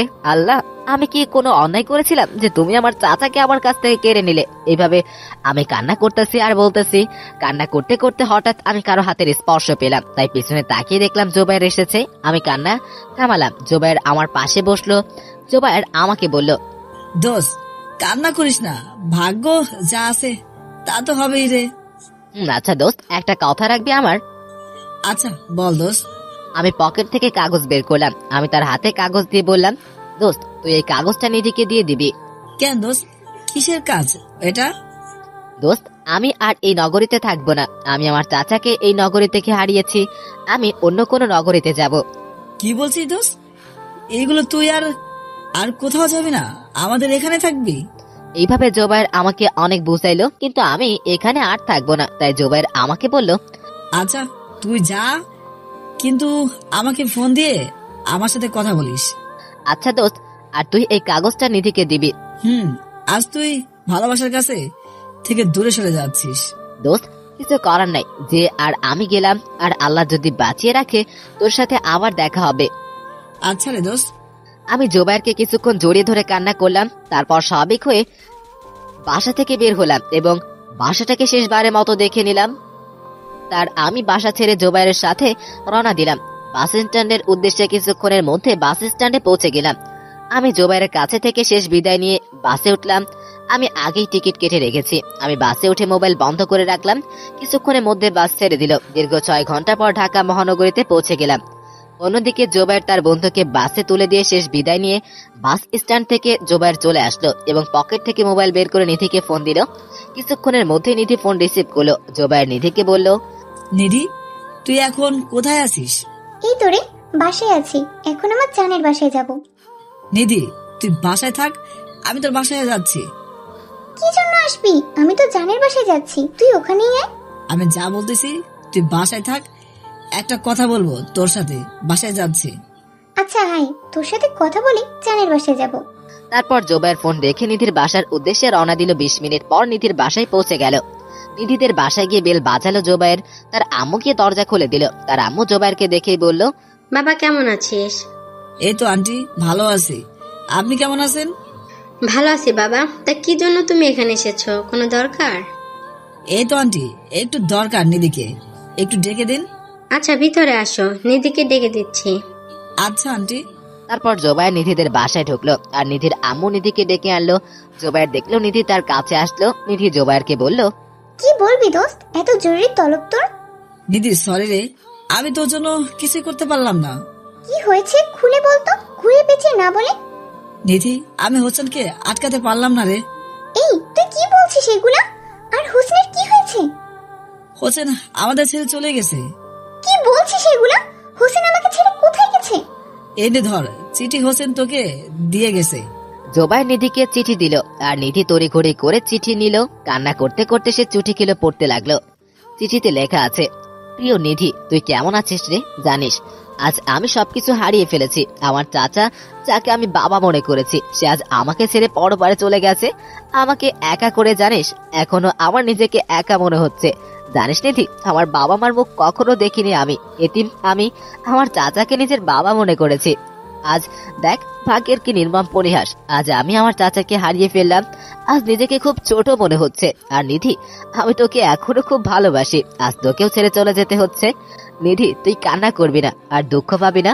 আর নিধি, আমি তোর যোগ্য না রে, তুই কোনো ভালো ছেলেকে দেখে বিয়ে করে নিস, কেমন? জানিস নিধি, এই চিঠিটা কান্না করতে করতে লিখেছি রে, খুব কষ্ট হচ্ছে। আর নিধি, তুই যখন আমার চিঠি পড়বি তখন আমি তোর কাছে অনেক দূরে চলে এসেছি, তুই আমাকে মাফ করে দিস। ইতি তোর অযোগ্য হোসেন। নিধি চিঠি পড়ে কান্না ভেঙে পড়লো। তার বাবা মা আর বন্ধুর সামনে নিধি চিৎকার করে বলছে, হোসেন, তুই আমাকে কেন ছেড়ে চলে গেলি? কি অপরাধ ছিল আমার? এইভাবে নিধি বলছে আর কান্না করছে। তার বাবা মা নিধি ধরে সোফায় বসিয়ে দিল আর তার আম্মু বলল, মামনি, তুই প্লিজ কান্না করিস না, তোর ভালোবাসা একদিন তোর কাছেই ফিরে আসবে। আম্মু, আমি কি অপরাধ করেছি? আমার হোসেন আমাকে ছেড়ে চলে গেল। নিধির আব্বু আম্মু অনেক বোঝালো নিধিকে, কিন্তু নিধি কান্না করে যাচ্ছে। নিধির বাবা মা তার মেয়ের কান্না সহ্য করতে পারছে না, তাদেরও কষ্ট হচ্ছে, জোবাইরেরও কষ্ট হচ্ছে নিধিকে দেখে। জোবাইর তার বাসায় চলে গেল। নিধিদের বাসা থেকে নিধিকে তার বাবা মা ধরে নিয়ে বিছানায় শুয়ে দিল। নিধির মাথায় হাত বুলিয়ে দিচ্ছে তার আম্মু। আর নিধি তার ভালোবাসা হারানোর কষ্ট পাচ্ছে। তার কান্না করতে করতে মনে মনে বলতেছে, আজ আমি আমার ভালোবাসাটাকে হারালাম, কি দোষ করেছিলাম? এইভাবে নিধি ভাবতে ভাবতে তার আম্মু মাথায় হাত বুলিয়ে দেওয়ার কারণে নিধি ঘুমের রাজ্যে তলিয়ে গেল। এইভাবে কেটে গেল একটি বছর। নিধির এখনো কষ্ট হয় তার ভালোবাসার মানুষটিকে হারিয়ে। নিধির প্রতি রাতে নির্ঘুম কেটে যায় তার ভালোবাসার মানুষের কথা ভেবে। নিধি নতুন ইয়ারে উঠেছে, অনার্স ফার্স্ট ইয়ারে। সে পড়ালেখা ও ভালোভাবে করেছে, তার মনে অনেক কষ্ট নিয়ে পড়াশোনা করেছে। নিধি এখন তার ভালোবাসার মানুষ হোসেনের আশায় পথ চেয়ে আছে। এদিকে আমি দীর্ঘ 6 ঘন্টা পর ঢাকা নগরীতে চলে আসলাম। আমি বাস থেকে নামলাম, বিকেল হয়ে গেছে। আশেপাশে লোকজন যে যার কাজে যাচ্ছে। আমি সামনে গিয়ে দেখতে পেলাম একটা বসার বেঞ্চ রয়েছে। আমি ক্লান্ত শরীর নিয়ে সেখানে বসে পড়লাম। বসে থেকে আমি ভাবতেছি, চাচা, তুমি আমাকে কেন একা ছেড়ে চলে গেলে? আমি আজ তোমাকে হারিয়ে ফেললাম, আমার ভালোবাসার মানুষ নিধিকেও হারিয়ে ফেললাম। এগুলো ভেবে আমার খুবই কষ্ট হচ্ছে। আমি কিছুক্ষণ বসে রইলাম। আমি আধা বসে থেকে উঠলাম, ক্ষুধা পেয়েছে খুব। তাই পকেট থেকে টাকা বের করে দেখলাম কিছু টাকা পয়সা রয়েছে। 2 বেলা কোনো মতে খাবার খাওয়া যাবে। আমাকে যে কোনো একটা কাজ খুঁজতে হবে, না ছাড়া নিজে চলতে পারবো না। আগে খেয়ে আসি, খুব ক্ষুধা লাগেছে। আমি টং চায়ের দোকানে গিয়ে একটা কলা পাউরুটি নিলাম, নিয়ে খেতে বসলাম। খাওয়া শেষ করে পানি পান করে আমি আশেপাশে বাসা খুঁজতে গেলাম, কম দামের বাসা আছে কিনা। কিন্তু চারিদিকে কোথাও পেলাম না ভাড়া বাসা। যেখানে যাই সেখানেই বলে ব্যাচেলারদের ঘর ভাড়া দেওয়া হয় না। আমি হাঁটতে হাঁটতে দেখলাম পেলাম সামনে একটা বস্তি রয়েছে। আমি সেখানে গেলাম, গিয়ে একটা লোককে থামিয়ে বললাম, ভাই, এখানে কি ঘর ভাড়া দেওয়া যাইব? কে ভাই আপনি? আর এখানে কি নতুন? হ ভাই, আমি এখানে নতুন, থাকার জন্য কি ঘর পাওয়া যাইব? হ ভাই, চাইবো। আর আমি এই বস্তিতেই থাকি। আর আপনাকে যে ঘর দেখায় দিব, সেই ঘরের ভাড়া কিন্তু 2000 টাকা। আচ্ছা ভাই, থাকবো ওই ঘরে ভাড়া। আচ্ছা ভাই, আমার সাথে আসেন। তারপর আমি ওই লোকটার সাথে গেলাম। তার ঘরের ভিতরে ঢুকে দেখলাম থাকার মতো পরিবেশ আছে একটু। ওই লোকটা আমাকে বলল, এটা আপনার রুম, আপনার পছন্দ হয়েছে তো? ও ভাই, পছন্দ হয়েছে। আচ্ছা ভাই, আপনার নাম কি? আমার নাম ভাই হামিদ। তোমার নাম কি? আমার নাম হোসেন ভাই। ও আচ্ছা, তাহলে থাকেন, আমি যাই, আমার কাজ আছে। আর কোনো দরকার পড়লে আমাকে বললেন। আচ্ছা ঠিক আছে ভাই। তারপর হামিদ ভাই চলে গেল আর আমি রুমে ঢুকে পড়ে রুম পরিষ্কার করে নিলাম। দেখলাম কোনো মতে একটা বেড আছে, একজন শুয়ে থাকার মতো। হবে। আমি গিয়ে ফ্রেশ হয়ে আসলাম, এসে ক্লান্ত শরীর নিয়ে বসে পড়লাম। আমি ভাবতেছি আজ তো না খেয়ে থাকতে হবে, কারণ আমার কাছে বেশি টাকা নাই। কালকে সকালে গিয়ে কাজের খোঁজ করতে হবে। এখন আমি ঘুমিয়ে নেই, শরীরটা ক্লান্ত হয়ে গেছে। যেই ভাবা সেই কাজ। আমি বিছানায় শুয়ে পড়লাম। আগের দিনের কথাগুলো আর নিধির কথাও ভাবতে ভাবতে ঘুমের রাজ্যে তলিয়ে গেলাম।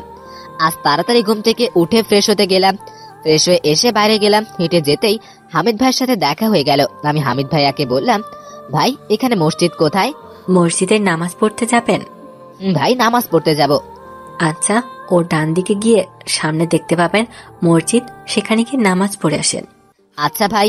তারপর আমি হামিদ ভাইয়ের কথা মতো এগিয়ে মসজিদ দেখতে গেলাম।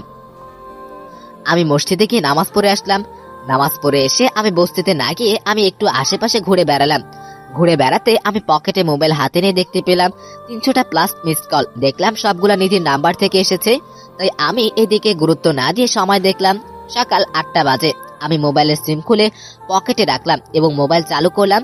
আমি গেলাম গিয়ে চায়ের দোকানে গিয়ে পাউরুটি কলা খেয়ে নিলাম। খাওয়া শেষ করে আমি কাজের সন্ধানে গেলাম। দুপুর পর্যন্ত কাজ খুঁজলাম, কিন্তু একটা কাজও পেলাম না। তাই মন খারাপ করে হাঁটতেছি। হেঁটে হেঁটে যেতে সামনে দেখতে পেলাম একটা গ্যারেজ, অটো রিক্সা। আমি সেই গ্যারেজে গেলাম, দেখলাম একটা লোক বসে আছে। আমি তাকে বললাম, ভাই এখানে গ্যারেজের মালিককে? কি দরকার ভাই গ্যারেজের মালিকের? ভাই রিক্সা ভাড়ায় চালাবো তো, তাই। ও, রিক্সা ভাড়া চাইবেন? আচ্ছা ঠিক আছে, একটা রিক্সা ফাঁকা পড়ে আছে, চালানোর লোক খুঁজে পাচ্ছি না, আপনি আমার সাথে আসেন। আচ্ছা ভাই। তারপর এই লোকটার সাথে গেলাম। গিয়ে সে রিক্সা নিয়ম কানুন দেখে দিল আর বলল রিক্সা দিন শেষে এই গ্যারেজে জমা দিতে। আমি তাতে রাজি হলাম। ভাই রিক্সা দিয়ে চলে গেলাম রিক্সা চালাতে। আল্লাহর কাছে লাখো কোটি শুকরিয়া আমাকে কাজের সন্ধান করে দিয়ে। আমি সারাদিন রিক্সা চালালাম, চালিয়ে কিছু টাকা রোজগার করলাম। রিক্সা জমা দিয়ে বাসার দিকে হাঁটা ধরলাম। বাসা থেকে গ্যারেজ 30 মিনিটের রাস্তা। আমি বাসায় পৌঁছে গেলাম। এইভাবে কেটে গেল 2টি মাস। এই 2 মাসের টাকা রোজগার আমি ভালোই করেছি। আমি কয়েক রাত নির্ঘুমেও কাটিয়েছি। নিধের কথা আর চাচার কথা মনে পড়লে, আমি আগেকার দিনের কথাগুলো মনে পড়লে মনটা খারাপ হয়ে যায়। এই নগরীতে মানুষ নানান কাজে ছুটে, কেউ কাউকে সাহায্য করে না, শুধু টাকার পিছনে ছুটে। 2-1টা মানুষ মানুষদের সাহায্য সহযোগিতা করে। আজ আমি সকাল সকাল ঘুম থেকে উঠলাম, উঠে নামাজ পড়তে গেলাম। নামাজ পড়া শেষ করে নাস্তা করতে গেলাম। খাওয়া শেষ করে গ্যারেজে আসলাম রিক্সা নিতে, কিন্তু গ্যারেজ মালিক আমাকে বলল, হোসেন তোমাকে আর কাজে আসতে হবে না। কেন আঙ্কেল, আমি কি কোনো ভুল করেছি? না, তুমি কোনো ভুল করনি। আসলে তোমার রিক্সাটা একজন কিনে নিবে, তাই বললাম। আর শোনো, তুমি যথেষ্ট পরিমাণ ভদ্র ছেলে। আমি 7 দিনের মধ্যে আরেকটা রিক্সা কিনবো, তো তুমি 7 দিন পর আবার আমার গ্যারেজে এসে রিক্সা চালাবা।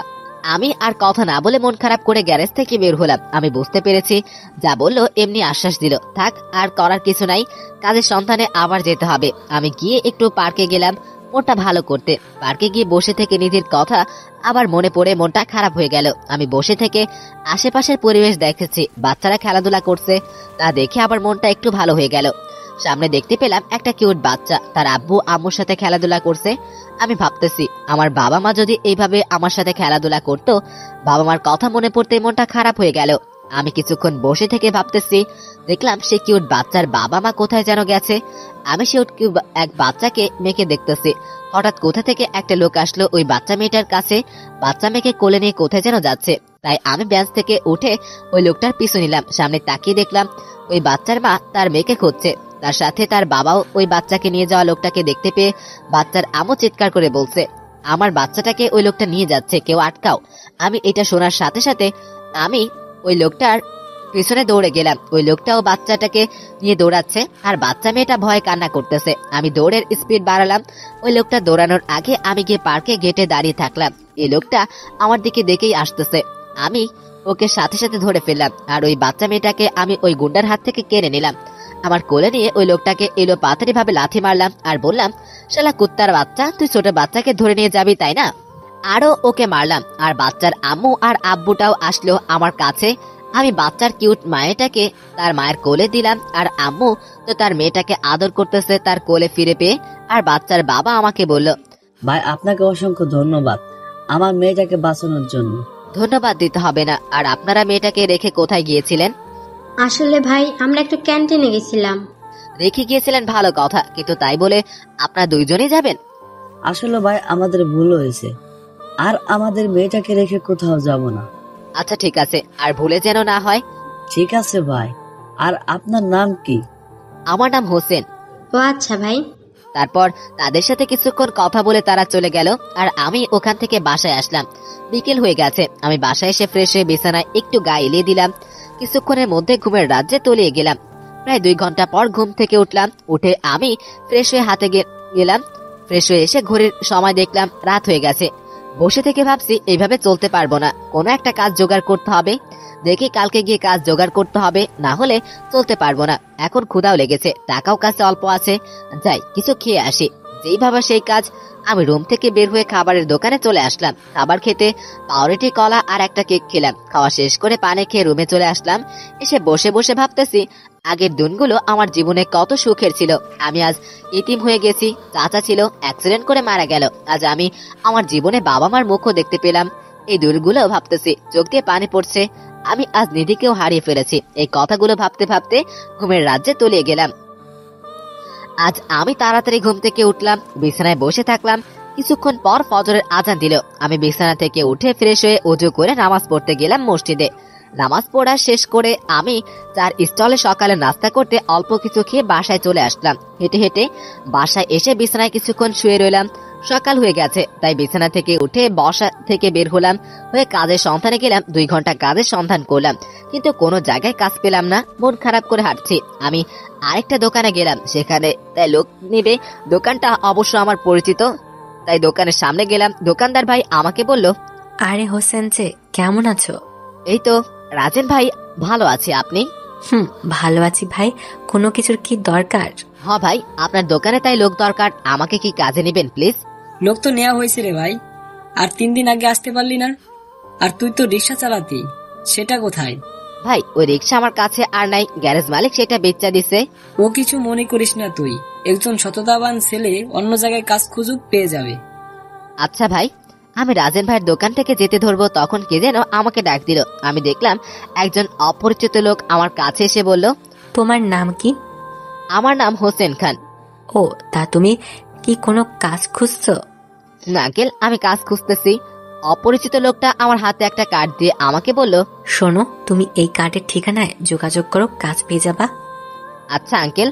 তারপর ওই ভদ্রলোকটাই চলে গেল, আর আমি এই ভদ্রলোকের দেওয়া কার্ডের জায়গায় হেঁটে হেঁটে গেলাম। আধা ঘন্টার মধ্যে কার্ড দেওয়া ঠিকানায় পৌঁছে গেলাম। সামনে দেখতে পেলাম একটা বিশাল বাড়ি। আমি ওই বাড়ির গেটের সামনে দাঁড়িয়ে আছি। গেটে থাকা দারোয়ান আমাকে দেখে বলল, ওই মিয়া, আপনারা এখানে কি চাই? আমি পকেটে থাকা কার্ড বের করে দারোয়ানের সামনে ধরে বললাম, ভাই এই ঠিকানা এইটা না? কি দরকার আপনার? ভাই আমি কাজ খুঁজতেছি, তো একটা লোক আমাকে দেখে এই কার্ড দিয়ে বললো, তুমি কাজ করতে চাইলে এই ঠিকানায় যাও, তাহলে তুমি কাজ পেয়ে যাবা। ও, এটা তাহলে তোমাকে রায়হান স্যার দিয়েছে? আমি তো ওই লোকটার নাম শুনিনি ভাই। ও, সমস্যা নাই, এই কার্ড রায়হান স্যার ছাড়া কেউ দেয় না। আর তোমাকে যে লোক কার্ড দিয়েছে সেই লোক হলো এই বাসার মালিক। ও, তাহলে কি কোনো কাজ পাবো ভাই? অবশ্যই পাবেন। আমার সাথে চলেন, ম্যাডামের সাথে আপনাকে দেখা করে। আচ্ছা ভাই চলেন। তারপর দারোয়ান ভাই আমাকে সাথে নিয়ে বাসার ভিতরে ঢুকলো। আমি ভিতরে ঢুকে অবাক, এত সুন্দর বাসা আমি জীবনে দেখিনি। আমি হেঁটে হেঁটে দারোয়ানের সাথে গেলাম। সামনে দেখলাম একটা মহিলা বসে আছে। দারোয়ান ওই মহিলার সামনে গিয়ে বলল, আসসালামু আলাইকুম ম্যাডাম। ওয়ালাইকুম আসসালাম। শফিক, আর তোমাকে বলিনি আমাকে ম্যাডাম বলে ডাকবে না? আচ্ছা ম্যাডাম, টুকু আপা। আচ্ছা, আর সামনে থাকা ছেলেটিকে? আপা, ওই ছেলেটা কাজ খুঁজতেছিল, তো ভাই ওই ছেলেটাকে কার্ড দিয়ে আমাদের বাড়ির ঠিকানা আসতে বলেছে। ও আচ্ছা, তোমার নাম কি? ম্যাডাম আমার নাম হোসেন খান। ও, তা তোমার বাসা কোথায়? আমার বাসা এই শহরেই। ও, তা তুমি এখানে কাজ করতে এসেছো, কাজ সম্পর্কে জানো তো? আর তুমি আমাকে আজ থেকে ম্যাডাম ডাকবা না, আন্টি বলে ডাকবা। জি ম্যাডাম টুকু। আন্টি আমি কি কাজ জানি? ও আচ্ছা, তুমি আজ থেকেই জয়েন হতে পারো।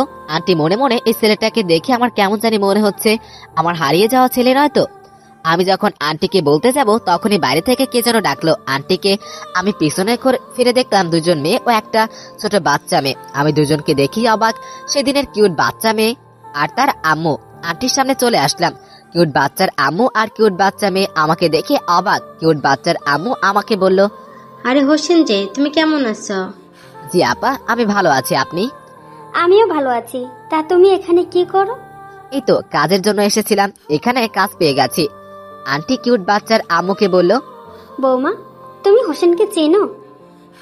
আম্মা, আমি চিনি। আমি তোমাকে বলেছিলাম না একটা ছেলে আমার রাইসা মামনিকে বাঁচাইছে? বলেছিলি তো। এই সেই ছেলে যিনি আমার মামনিটাকে বাঁচাইছে। ও হোসেন, তোমার উপকার আমি কোনোদিন ভুলবো না। সমস্যা নাই আন্টি। হোসেন, এটা হচ্ছে আমার মেয়ে নীলা, আর এটা আমার বৌমা প্রিয়ন্তী। ও আচ্ছা আন্টি। তা হোসেন, তোমার বাসা কোথায়? এই তো আপু, আপাতত এখানেই। ও আর শোনো হোসেন, তুমি আজ থেকে আমাদের বাসায় থাকবা। আচ্ছা আন্টি, ঠিক আছে। আমি গিয়ে আমার কাপড় আনি, যে বাসায় ভাড়া থাকি। আচ্ছা যাও, গিয়ে তাড়াতাড়ি আসো সবকিছু প্যাক করে নিয়ে। আচ্ছা ঠিক আছে আন্টি। তারপর আমি বাসা থেকে বের হয়ে আমার বাসার উদ্দেশ্যে গেলাম। সেখান থেকে কাপড় ব্যাগ প্যাক করতে আধা ঘন্টার মধ্যে হেঁটে হেঁটে বাসায় চলে আসলাম। বাসায় এসে রুমে ঢুকে কাপড় চাচার ছবি টাঙানো আছে সেটা ব্যাগে নিলাম, কাপড় নিয়ে প্যাক করে বাইরে চলে আসলাম। এসে গেট বন্ধ করে দিয়ে হামিদ ভাইয়ের রুমে গেলাম। বলতে আমি আর থাকবো না, সেখানে গিয়ে দেখলাম হামিদ ভাই আছে। আমাকে দেখে আমার কাছে এসে বলল, আরে হোসেন, কোথায় যাচ্ছিস? এই তো ভাই, একটা বাসায় কাজ পাইছি, সেখানে যাব ভাই। ও, তুই কি রিক্সা চালানো বাদ দিলি? না ভাই, রিক্সা গ্যারেজের মালিক আমার রিক্সাটা অন্য একজনকে বিক্রি করে দিয়েছে। ও আচ্ছা, তাহলে যা, আর শোন, সাবধানে থাকবি। আচ্ছা ভাই। আমি হামিদ ভাইয়ের সাথে কিছুক্ষণ গল্প করে এই মাসের ভাড়া দিয়ে চলে আসলাম। বস্তির বাইরে একটা রিক্সা ডাকলাম, দেখে আমার ব্যাগপত্র নিয়ে রিক্সায় উঠলাম। রিক্সাওয়ালা মামাকে বাসার ঠিকানা দিলাম, সে উদ্দেশ্যে চলতে শুরু করলো।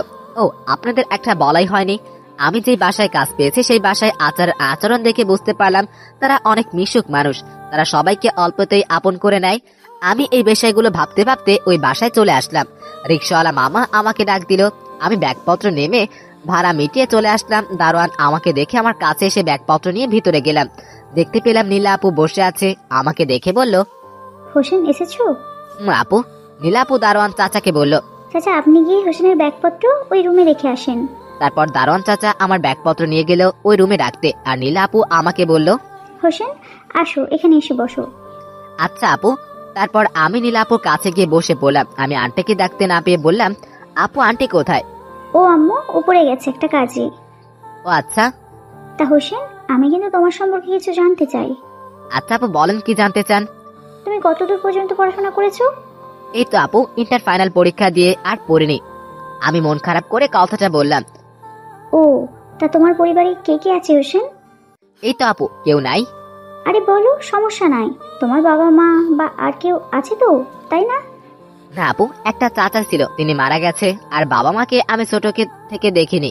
যে আমার বাবা মা, আমি বর্তমানে এতিম আপু। আরে হোসেন, কান্না করো না। আর তোমাকে এগুলো বলার জন্য সরি। আপু ঠিক আছে, সরি বলতে হবে না, আপনি জানার জন্যই বলেছেন, সমস্যা নাই। ওকে। আমি নীলা আপু কিছুক্ষণ গল্প করলাম। আন্টিও এসে নীলা আপুর পাশে বসে পড়লো আর আপুকে বলল, কি গল্প হচ্ছে মামনি? কিছু না আম্মু, এমনি হোসেনের সাথে গল্প হচ্ছে। তা হোসেন, তুমি কখন আসলা? এই তো আন্টি, কিছুক্ষণ আগেই আসছি। ও মামনি, তুমি হোসেনকে বাসার সব জায়গা ঘুরে দেখাও। আচ্ছা আম্মু। হোসেন চলো। আচ্ছা ঠিক আছে আপু, চলেন। তারপর নীলা আপুর সাথে গেলাম পুরা বাসা ঘুরতে। বাসার চারিপাশে আপু 10 মিনিট ঘুরে দেখালো। অনেক সুন্দর বাড়িটা, আর বিশাল বড়। পকেট থেকে মোবাইল বের করে সময় দেখলাম, সন্ধ্যা হয়ে গেছে। আপু আমাকে বলল, হোসেন, বাড়ির চারিপাশ তো তোমাকে দেখালাম। না আপু, অনেক সুন্দর বাড়িটা। চলো তাহলে নিচে যাই। আচ্ছা চলো আপু। তারপর আমি আর নীলা আপু নিচে চলে আসলাম। দেখলাম আঙ্কেল আর কিউট বাচ্চার আব্বু বসে আছে সোফায়। আমি চলে আসলাম নিচে। কিউট বাচ্চা মেয়ের আব্বু আমাকে দেখে অবাক হয়ে তাকিয়ে আছে। স্বাভাবিক হয়ে বলল, আর হোসেন যে, তুমি এখানে কেমন আছো? এই তো ভাই ভালো আছি, আপনাদের এখানে কাজ পেয়েছি ভাই। ও আচ্ছা, ভালো করছো। সাব্বির, তুই হোসেনকে চিনস? জি আব্বু, চিনি। তোমাকে বলছিলাম না, রায়সা মামুনিকে একজন বাঁচাইছিল, সেই ছেলেই হচ্ছে হোসেন। ও, আমি তাহলে সঠিক মানুষকে আমাদের বাসায় কাজ করতে নিছি। ধন্যবাদ হোসেন। সমস্যা নাই আঙ্কেল, ধন্যবাদ দিয়ে ছোট করবেন না, মানুষ মানুষের জন্য। তোমার ভিতরে সততা আছে, এটা আমি আজকেই দেখেছি। এইভাবে 1 ঘন্টা সবাই মিলে গল্প করার পর খাবার খেতে ডাকলো সবাইকে। খাবার টেবিলে গিয়ে আঙ্কেল আন্টি সবাই বসে পড়লো। আমি দাঁড়িয়ে আছি। এটা দেখে আন্টি আমাকে বলল, আরে হোসেন, বসে পড়ো টেবিলে। সমস্যা নাই আন্টি, নিচে বসে খাবো নে। ওই, আমি তোমাকে টেবিলে বসতে বলিনি, বসে পড়ো। আমি আন্টি রাগ দেখে বসে পড়লাম। খাবার কাজের মহিলা পরিবেশন করে কাজের মহিলাও খেতে বসলো। আমার এটা দেখে খুবই ভালো লাগলো। আন্টিরা কাজের লোকদের নিয়ে খাবার খেতে বসে। আন্টিরা ভালো মানুষ। তারপর আমরা সবাই খাবার খাওয়া শেষ করলাম। কিছুক্ষণ গল্প গুজব সবাই মিলে করে আমি আন্টিকে বলে ঘুমাতে গেলাম। রুমে গিয়ে দেখলাম রুমটা অনেক পরিষ্কার রয়েছে, একটা বিছানাও রয়েছে। আমি গিয়ে বিছানায় শুয়ে পড়লাম। কিছুক্ষণ শুয়ে থেকে আমি নিধির কথা ভাবলাম। আজ আমার নিধির কথা খুব মনে পড়তেছে। 3 মাস ধরে আমি তার সাথে যোগাযোগ করে নিই, সেও আমার জন্য প্রচুর কষ্ট পাচ্ছে। আমি যেমন পাচ্ছি কষ্ট, কি করার, চাচাকে হারিয়ে যে আমি একা হয়ে গেছি। এভাবে ভাবতে ভাবতে আমি ঘুমের রাজ্যে তলিয়ে গেলাম। এইভাবে আমার পথ চলা শুরু হলো। কেটে গেল 8টি মাস। এই 8 মাসে আমি এই বাসার সকল কাজ করেছি। আমাকে আঙ্কেল আন্টি, সাব্বির ভাই, নীলা আপু, ভাবি সকলে আমাকে নিজের মনে করে। রাইসা মামুনির সাথে আমি মাঝে মধ্যে খেলাধুলা করি। রাইসা মামুনি আমাকে ছাড়া কিছুই বোঝে না। আমাকে আঙ্কেল আন্টি পড়াশোনা আবার শুরু করতে বলেছিল, কিন্তু আমি পড়াশোনা করিনি। আমার পড়াশোনার ইচ্ছাটাই হারিয়ে গেছে। পরে আমি যখন বলেছি আমি পড়বো না, তখন আর কেউ জোর করেনি। মাঝে মধ্যে সকলে ঘুরতে গেছিল, আমাকে জোর করে ঘুরতে নিয়ে গিয়েছিল। আমি এই 8 মাস একবারও কাজের বেতনের কথা বলেছিল আমি নিব কিনা, কিন্তু আমি নেইনি, কারণ আমি এই বাড়িতে থাকতে পারছি, খাইতে পারতেছি। আমি মাঝে মধ্যে টাকা নিয়ে কাপড় কিনেছি। আমি টাকা নিয়ে অসৎ পথে খরচ করিনি। এই পরিবারের সকলে আমাকে খুব ভালোবেসে ফেলেছে, আমিও পরিবারের সকলকে ভালোবেসে ফেলেছি। আমি সব ধরনের কাজ করেছি, দেখাশোনা করেছি। নীলা আপুর সাথে রাইসা মানমনিকেও নিয়ে ঘুরতে যেতাম। আমি সাব্বুর ভাইয়া, নীলা আপু, প্রিয়ন্তী ভাবি বন্ধুর মতো ফ্রি ভাবে কথা বলি, কিন্তু আমি মাঝে মধ্যে দেখতাম আন্টি কান্না করতো। আমি দেখেছি, কিন্তু কখনো তাদের পার্সোনাল বিষয় নিয়ে আমি তাদের জিজ্ঞাসা করিনি, কারণ আমার জিজ্ঞাসা করার দরকার কি। আমার মাঝে মধ্যে নিধির কথা খুব মনে পড়তো, আর মনে পড়লেই মনটা খারাপ হয়ে যেত। কিছু রাত আমার নির্ঘুম কেটে গেছে। চাচার কথা মনে পড়লেও নিধির ভালোবাসার আগের দিনগুলোর কথা মনে মনে পড়তেই কান্না পেত। আমার সবচেয়ে বড় কষ্ট হতো চাচার কথা মনে পড়লে। এইভাবে আমার দিনগুলো কেটে গেল 8টি মাস। আজ আমি ভোরে ঘুম থেকে উঠে সবার রুমে গিয়ে সবাইকে ডেকে তুললাম। তুলে আমি আঙ্কেল, সাব্বির ভাই 3 জন মিলে নামাজ পড়তে গেলাম। মসজিদে নামাজ পড়া শেষ করে আমি আঙ্কেল, সাব্বির ভাই বাসায় চলে আসলাম। আমি গিয়ে বাসার কিছু কাজ করলাম, করে নীলা আপুর রুমে গেলাম। উঠেছে কিনা ঘুম থেকে। আমি গিয়ে দরজা খুলে ঢুকতে যাব, তখনই আপুর রুমে আন্টির কণ্ঠ শুনতে পেলাম। মনে হচ্ছে আন্টি কান্না করতেছে, আর নীলা আন্টিকে সান্ত্বনা দিতে বলতেছে। আম্মু, তুমি কাঁদতেছো কেন? তোমার কান্না দেখলে আমার খুব কষ্ট হয়। প্লিজ তুমি কান্না করো না। মারে, জানিস তো আমার ছেলেটার জন্য খুব কষ্ট হচ্ছে। আমার ছেলেটাকে হারিয়ে ফেলে। আম্মু, আমার ভাইটার জন্য তো আমি, আব্বু, ভাইয়াও কষ্ট পাচ্ছি। প্লিজ তুমি কান্না করো না। একদিন দেখো আমার ভাইকে খুঁজে পাবো, তোমার ছেলেটাকেও তোমার বুকে ফিরে আসবে। মামনি, তাই যেন হয়। এইভাবে নীলা আপু আন্টি কথা বলছে, আর আন্টি কান্না করে যাচ্ছে। থাক, আমি আর ভিতরে যাব না। আমি দরজা লেগে দিতেই একটু শব্দ হলো। নীলা আপু বলল, দরজার ওই পাশে কে? ভিতরে আসো। আমি আর যেতেও পারবো না, তাই আমি দরজা খুললাম। দেখলাম নীলা আপু আমাকে দেখে বলল, আরে হোসেন, তুই ভিতরে আয়। আপু আসতেছি। আমি ভিতরে গেলাম, দেখলাম আন্টি নীলা আপুকে জড়িয়ে ধরে আছে। আমাকে দেখে আন্টি কান্না থামালো। আমি গিয়ে আপুর পাশে বসে পড়লাম। আমি আপুকে বললাম, আপু আমি একটা কথা বলবো। আচ্ছা বলো ভাই। আচ্ছা আপু, আন্টিকে আমি মাঝে মধ্যেই কান্না করতে দেখি, আজকেও কান্না করতেছে। কি জন্য আন্টি কান্না করে আপু? ও এই কথা। আসলে ভাই, আমার একটা ভাই ছিল, নাম আরাফাত, কিন্তু তাকে আমরা ছোট থাকতেই হারিয়ে ফেলেছি। তাই আম্মু আমার ছোট ভাইটার জন্য কান্না করে। ও আপু, আচ্ছা সরি আপু তোমাকে এই ধরনের কথা বলার জন্য। আরে সমস্যা নাই। আন্টি মন খারাপ করেন না, তুমি তোমার ছেলেকে একদিন তোমার বুকে ফিরে পাবেই। তাই যেন হয় হোসেন, আমি আমার ছেলেটাকে যেন ফিরে পাই। আন্টি। তারপর কোনো মতে আন্টির কান্না থামিয়ে আন্টিকে আমি নানান মজার কথা বলে হাসালাম। আসলে আন্টি কি গম্ভীর হয়ে থাকলে আমারও ভালো লাগে না, আন্টি খুশি থাকলে আমিও খুশি হয়ে যাই। আমরা সবাই মিলে খাওয়া দাওয়া করে নিলাম। আঙ্কেল, সাব্বির ভাই 2 জন অফিসে গেল। নীলা আপু বাসায় আছে, কারণ নীলা আপুর পড়াশোনা শেষ। বাসায় শুধু আমি, আন্টি, ভাবি, রাইসা মামনি আর নীলা আপু আছি। সারাদিন সবার সাথে মজা করা, গল্প গুজব করা, আশেপাশে ঘুরে বেড়ানো, এইভাবেই সারাদিন কেটে গেল। এইভাবে কেটে গেল 6 মাস। আমার দিনগুলো ভালোভাবেই কেটেছে। আজ 1 বছর 2 মাস ধরে নিধির সাথে দেখা হয়নি আমার। শুধু আমি চেয়েছি নিধি ভালো থাকুক ও সুখে থাকুক। আজ ক্লান্ত শরীর নিয়ে ঘুমিয়ে আছি। কালকে একটু বেশি কাজ করে ফেলছি, শরীরে জ্বর আসছে। আজ আমি সকালে ঘুম থেকে উঠতে পারিনি, গায়ে একটু জ্বর এসেছে, তাই তো সকাল 8টা বেজে শুয়ে রয়েছি। আজকে কাউকে ডাক দিতেও পারিনি। অন্যদিকে নীলা ঘুম থেকে উঠে তার আব্বু আম্মু রুমে গেল। তারা উঠেছে কিনা। নীলা গিয়ে দেখে তার আব্বু আম্মু উঠেছে। নীলাকে দেখে তার আম্মু বলল, মামনি, ঘুম থেকে উঠেছিস? আম্মু উঠলাম কেবল। তোমরা কখন উঠলা? এই তো মামুনি, আধা ঘন্টা আগে উঠেছে। আচ্ছা মামনি, আজ তোকে হোসেন ডেকে তোলেনি? না আম্মু, আজকে তো হোসেন ভাই আমাকে ডাক দেয়নি। এর আগে তো প্রতিদিন হোসেন ভাই ডাক দিত। তোমাদের তো হোসেন ভাই ঘুম থেকে তুলেছে, তাই না? না তো মামুনি, আমাদের ও তো জেগে তোলেনি। আচ্ছা মামনি, তুই গিয়ে দেখ তো হোসেন ঘুম থেকে উঠেছে কিনা। আচ্ছা আম্মু, আমি গিয়ে দেখতেছি ভাই ঘুম থেকে উঠেছে কিনা। আচ্ছা মামনি, যাও, আমি গিয়ে নাস্তা বানাচ্ছি, সকাল হয়ে গেছে তো। আচ্ছা আম্মু। নীলা তার আম্মু রুম থেকে চলে এসে হোসেনের রুমের উদ্দেশ্যে গেল। গিয়ে দেখলো তার হোসেন ভাই এখনো ঘুম থেকে ওঠেনি। নীলা গিয়ে হোসেনের পাশে বসে তাকে ডাকলো, কিন্তু শরীরে হাত দিয়ে দেখলো শরীরটা গরম হয়ে রয়েছে। সে ভাবলো ভাইটার গায়ে জ্বর এসেছে। নীলা ভাবলো আমি গিয়ে পানি আনি, জলপট্টি দিলে জ্বর নেমে যাবে। নীলা সেখান থেকে উঠতেই নীলার চোখ হোসেনের পিঠের দিকে আটকে গেল। সে বসে আবার ভালোভাবে দেখলো তার পিঠে একটা জন্মের দাগ। নীলা তো পিঠের দাগ দেখে অবাক, কারণ নীলা ভেবেছে এই দাগ তো আমার ছোট ভাইয়ের পিঠে একই জায়গায় দাগ রয়েছে। নীলা দেখলো হোসেন সোজা হয়ে কাঁদতে ঘুরলো। নীলা আবার দেখলো হোসেনের গলায় একটা লকেট আছে। সে ভাবলো এরকম লকেট তো আমার ছোট ভাইয়ের গলায় ছিল। নীলা তড়িঘড়ি করে হোসেনের গলায় থাকা লকেটটা হাত নিয়ে দেখলো তার ভাইয়ের গলায় যে লকেটটা ছিল আল্ট্রা সিস্টেমের সেই একটা লকেট। নীলা হোসেনের মাথায় পাশে বসে হোসেনের গলা থেকে লকেট খুলে নিয়ে নীলা লকেট খোলার চেষ্টা করতেছে, কিন্তু পারছে না। সে লকেটটা তার চোখের কাছে নিয়ে দেখলো সংখ্যা জাতীয় পাসওয়ার্ড রয়েছে। সে ভাবলো এই লকেটের পাসওয়ার্ড তো জানি না, কি করে খুলবো। হঠাৎ নীলার মাথায় বুদ্ধি আসলো, তার হারিয়ে যাওয়া ছোট ভাইয়ের লকেটে যে পাসওয়ার্ড ছিল সেই পাসওয়ার্ড দিল, সাথে সাথে লকেটের মুখ খুলে গেল। এটা দেখে নীলা প্রচন্ড অবাক হইছে। নীলা ভাবলো কি পাসওয়ার্ড খুলে গেল। সাথে সাথে নীলা লকেটের মুখে খুলে দেখলো, আর সে লকেটে থাকা ছবিটা দেখে নীলা কান্না করে ফেললো।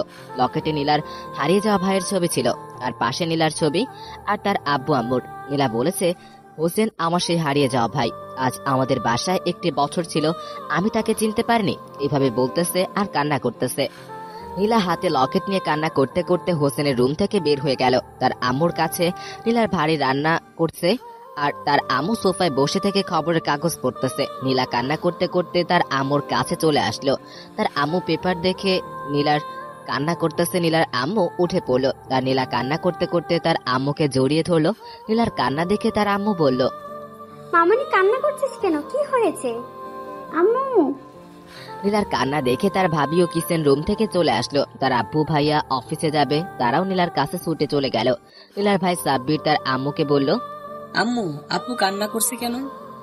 আমি তো কিছু বুঝতে পারছি না, আমার মামনিটা কান্না করছে। মামুনি কি হয়েছে, আমাকে বল, কান্না করছিস কেন? সবাই নীলাকে বলতেছে কি হয়েছে বলতে, কিন্তু নীলা কান্না করেই যাচ্ছে, কেউ কিছু বুঝতে পারতেছে না। এইদিকে আমি ঘুমিয়ে আছি, হঠাৎ আমার ঘুমটা ভেঙে গেল।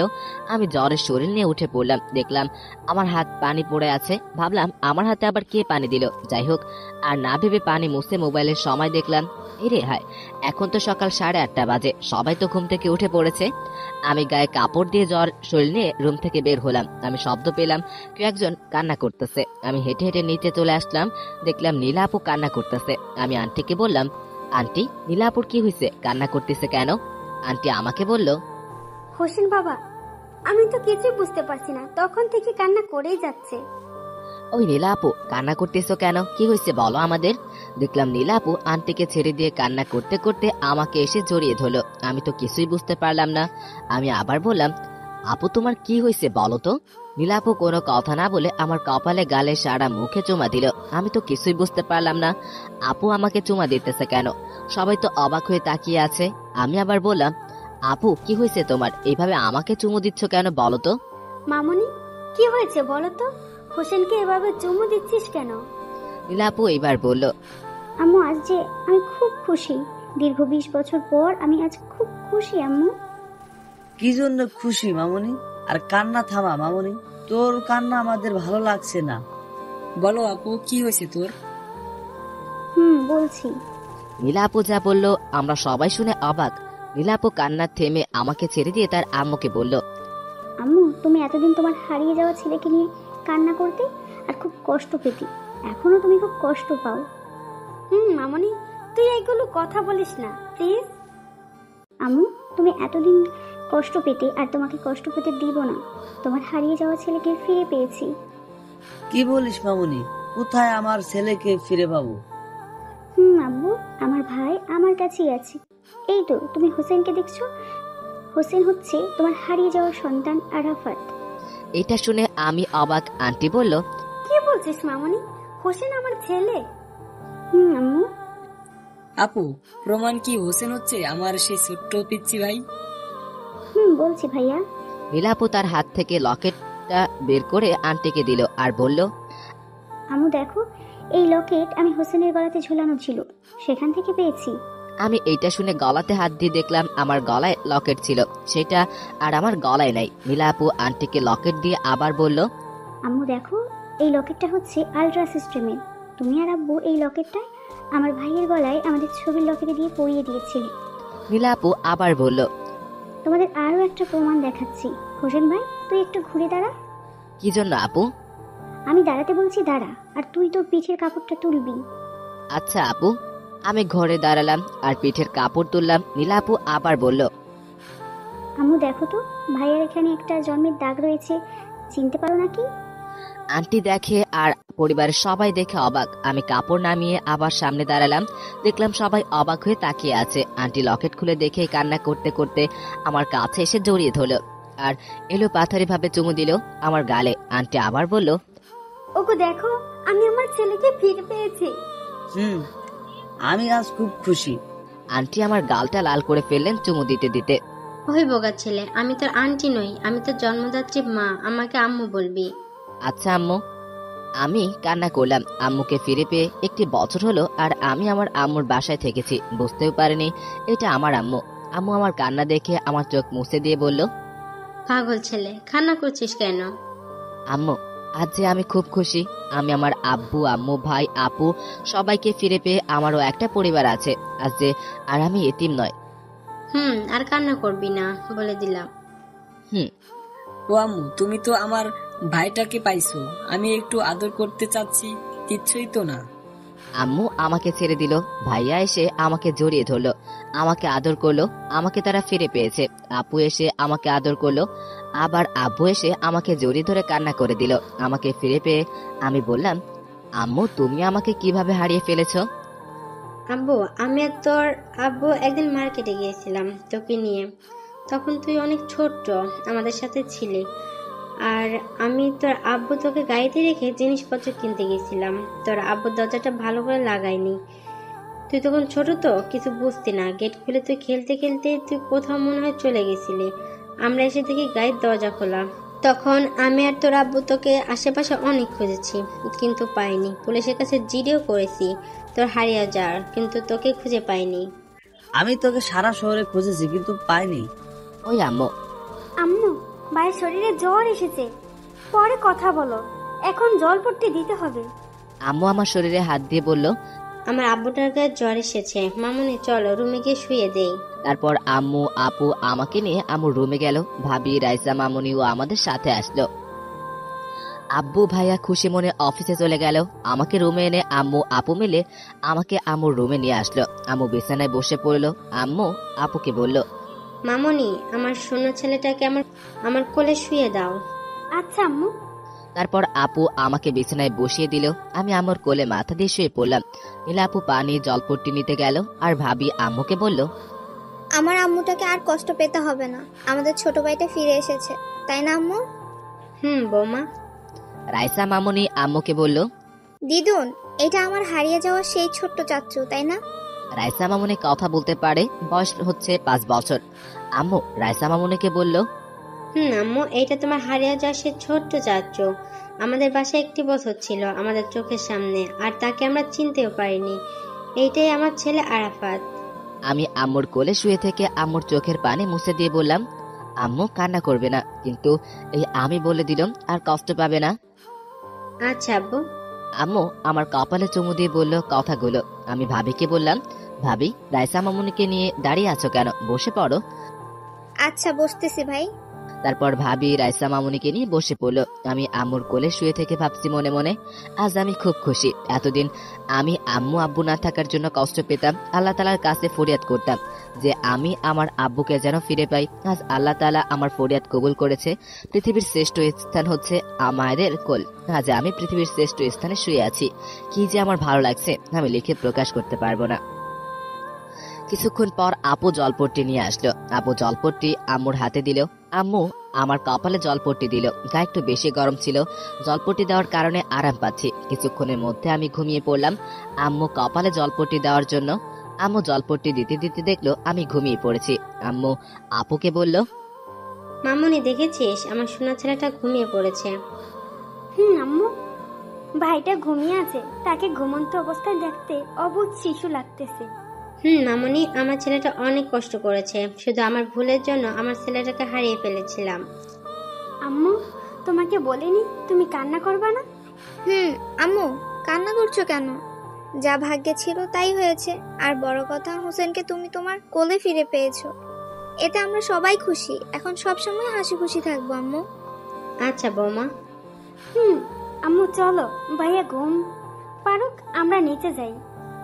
আচ্ছা মামুনি চলো। তারপর আম্মু, ভাবি, আপু, রাইসা মামনি নিচে চলে গেল। আমি দীর্ঘ 6 ঘন্টা ঘুমালাম। হঠাৎ ঘুমটা ভেঙে গেল, তাই আমি উঠে বসলাম, কপালে হাত দিলাম। জলপট্টি দিয়ে জ্বর কমেছে। আমি ঘড়িতে সময় দেখলাম বিকাল হয়েছে। বিছানা থেকে উঠে নিচে চলে আসলাম। দেখলাম আম্মু, আপু, রাইসা মামনি, ভাবিও বসে আছে সোফায়।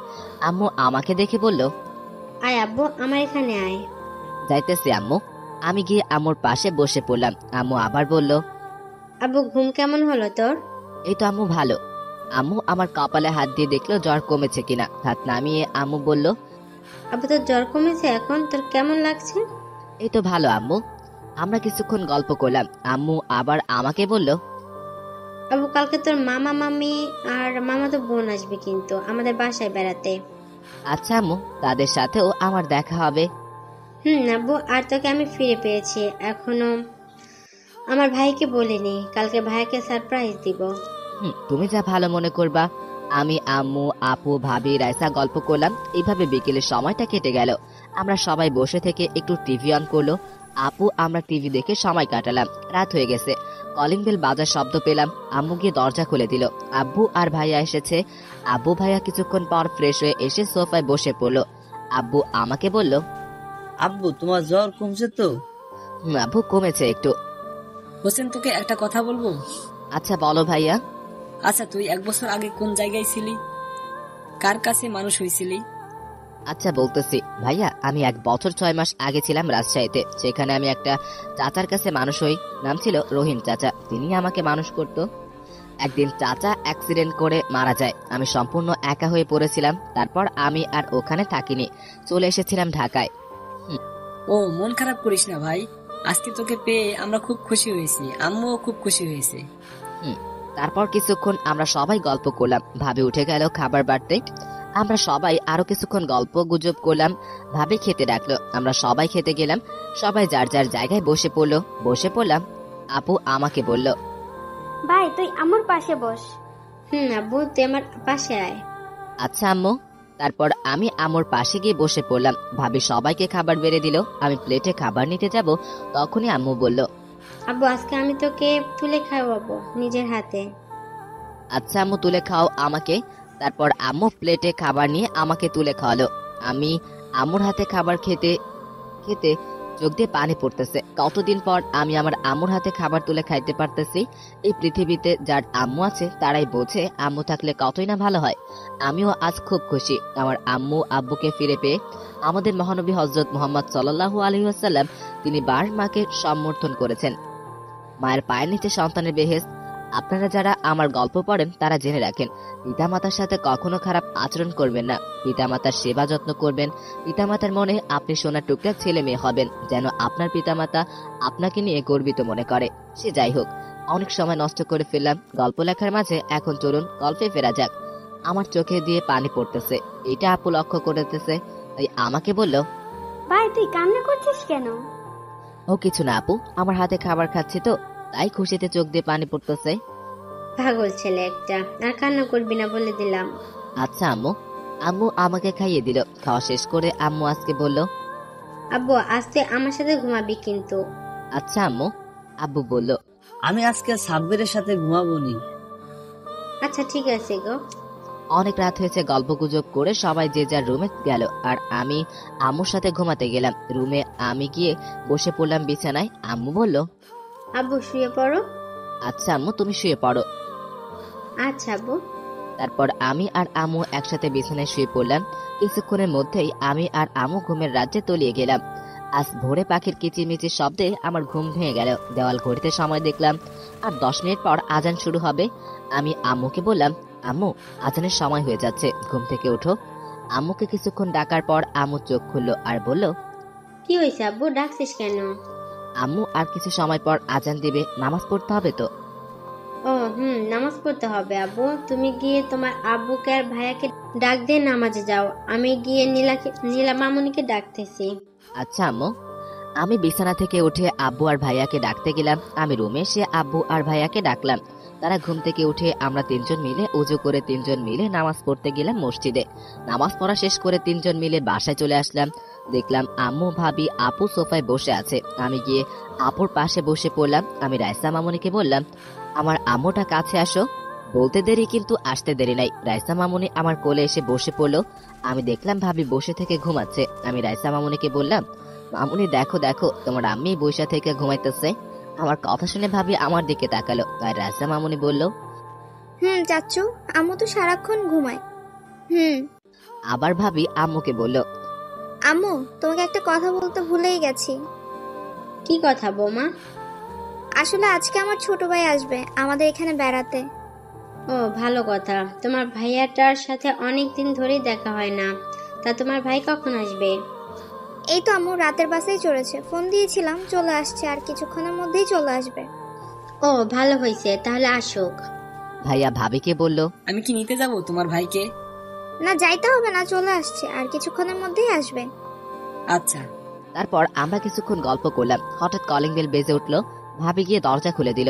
ভাবির সাথে একটা ছেলে আসলো। আমি তাকে দেখে অবাক, কেননা ছেলেটি হচ্ছে আমার বন্ধু জোবাইর। ভাবির সাথে জোবাইর চলে আসলো। আমি হাঁ করে তাকিয়ে আছি। আমাদের সামনে এসে জোবাইর আমাকে দেখেও অবাক। আম্মু জোবাইরকে বলল, তা বাবা কেমন আছো? আম্মু আল্লাহর রহমতে ভালোই আছি, তুমি কেমন আছো? সবাই জোবাইয়ের সাথে কথা বলল। আমার সাথে কথা এখনো বলেনি। ভাবি জোবাইরকে বলল, ভাই তুই একজনের সাথে পরিচয় হয়ে নে। কার সাথে পরিচয় হব আপু? এখন তো আর কাউকে দেখি না। আমি তো জোবাইয়ের কথা শুনে আকাশ থেকে পড়লাম। ওই তোর চোখ কি কানা? আমার দেবরের সাথে পরিচয় হয়ে নে। কে তোমার দেবর? এই তো তোর পাশেই আমার দেবর হোসেন আছে, তার সাথে পরিচয় হয়ে নে। ওই এই ছেলেটা তোমার দেবর? ভালো কথা।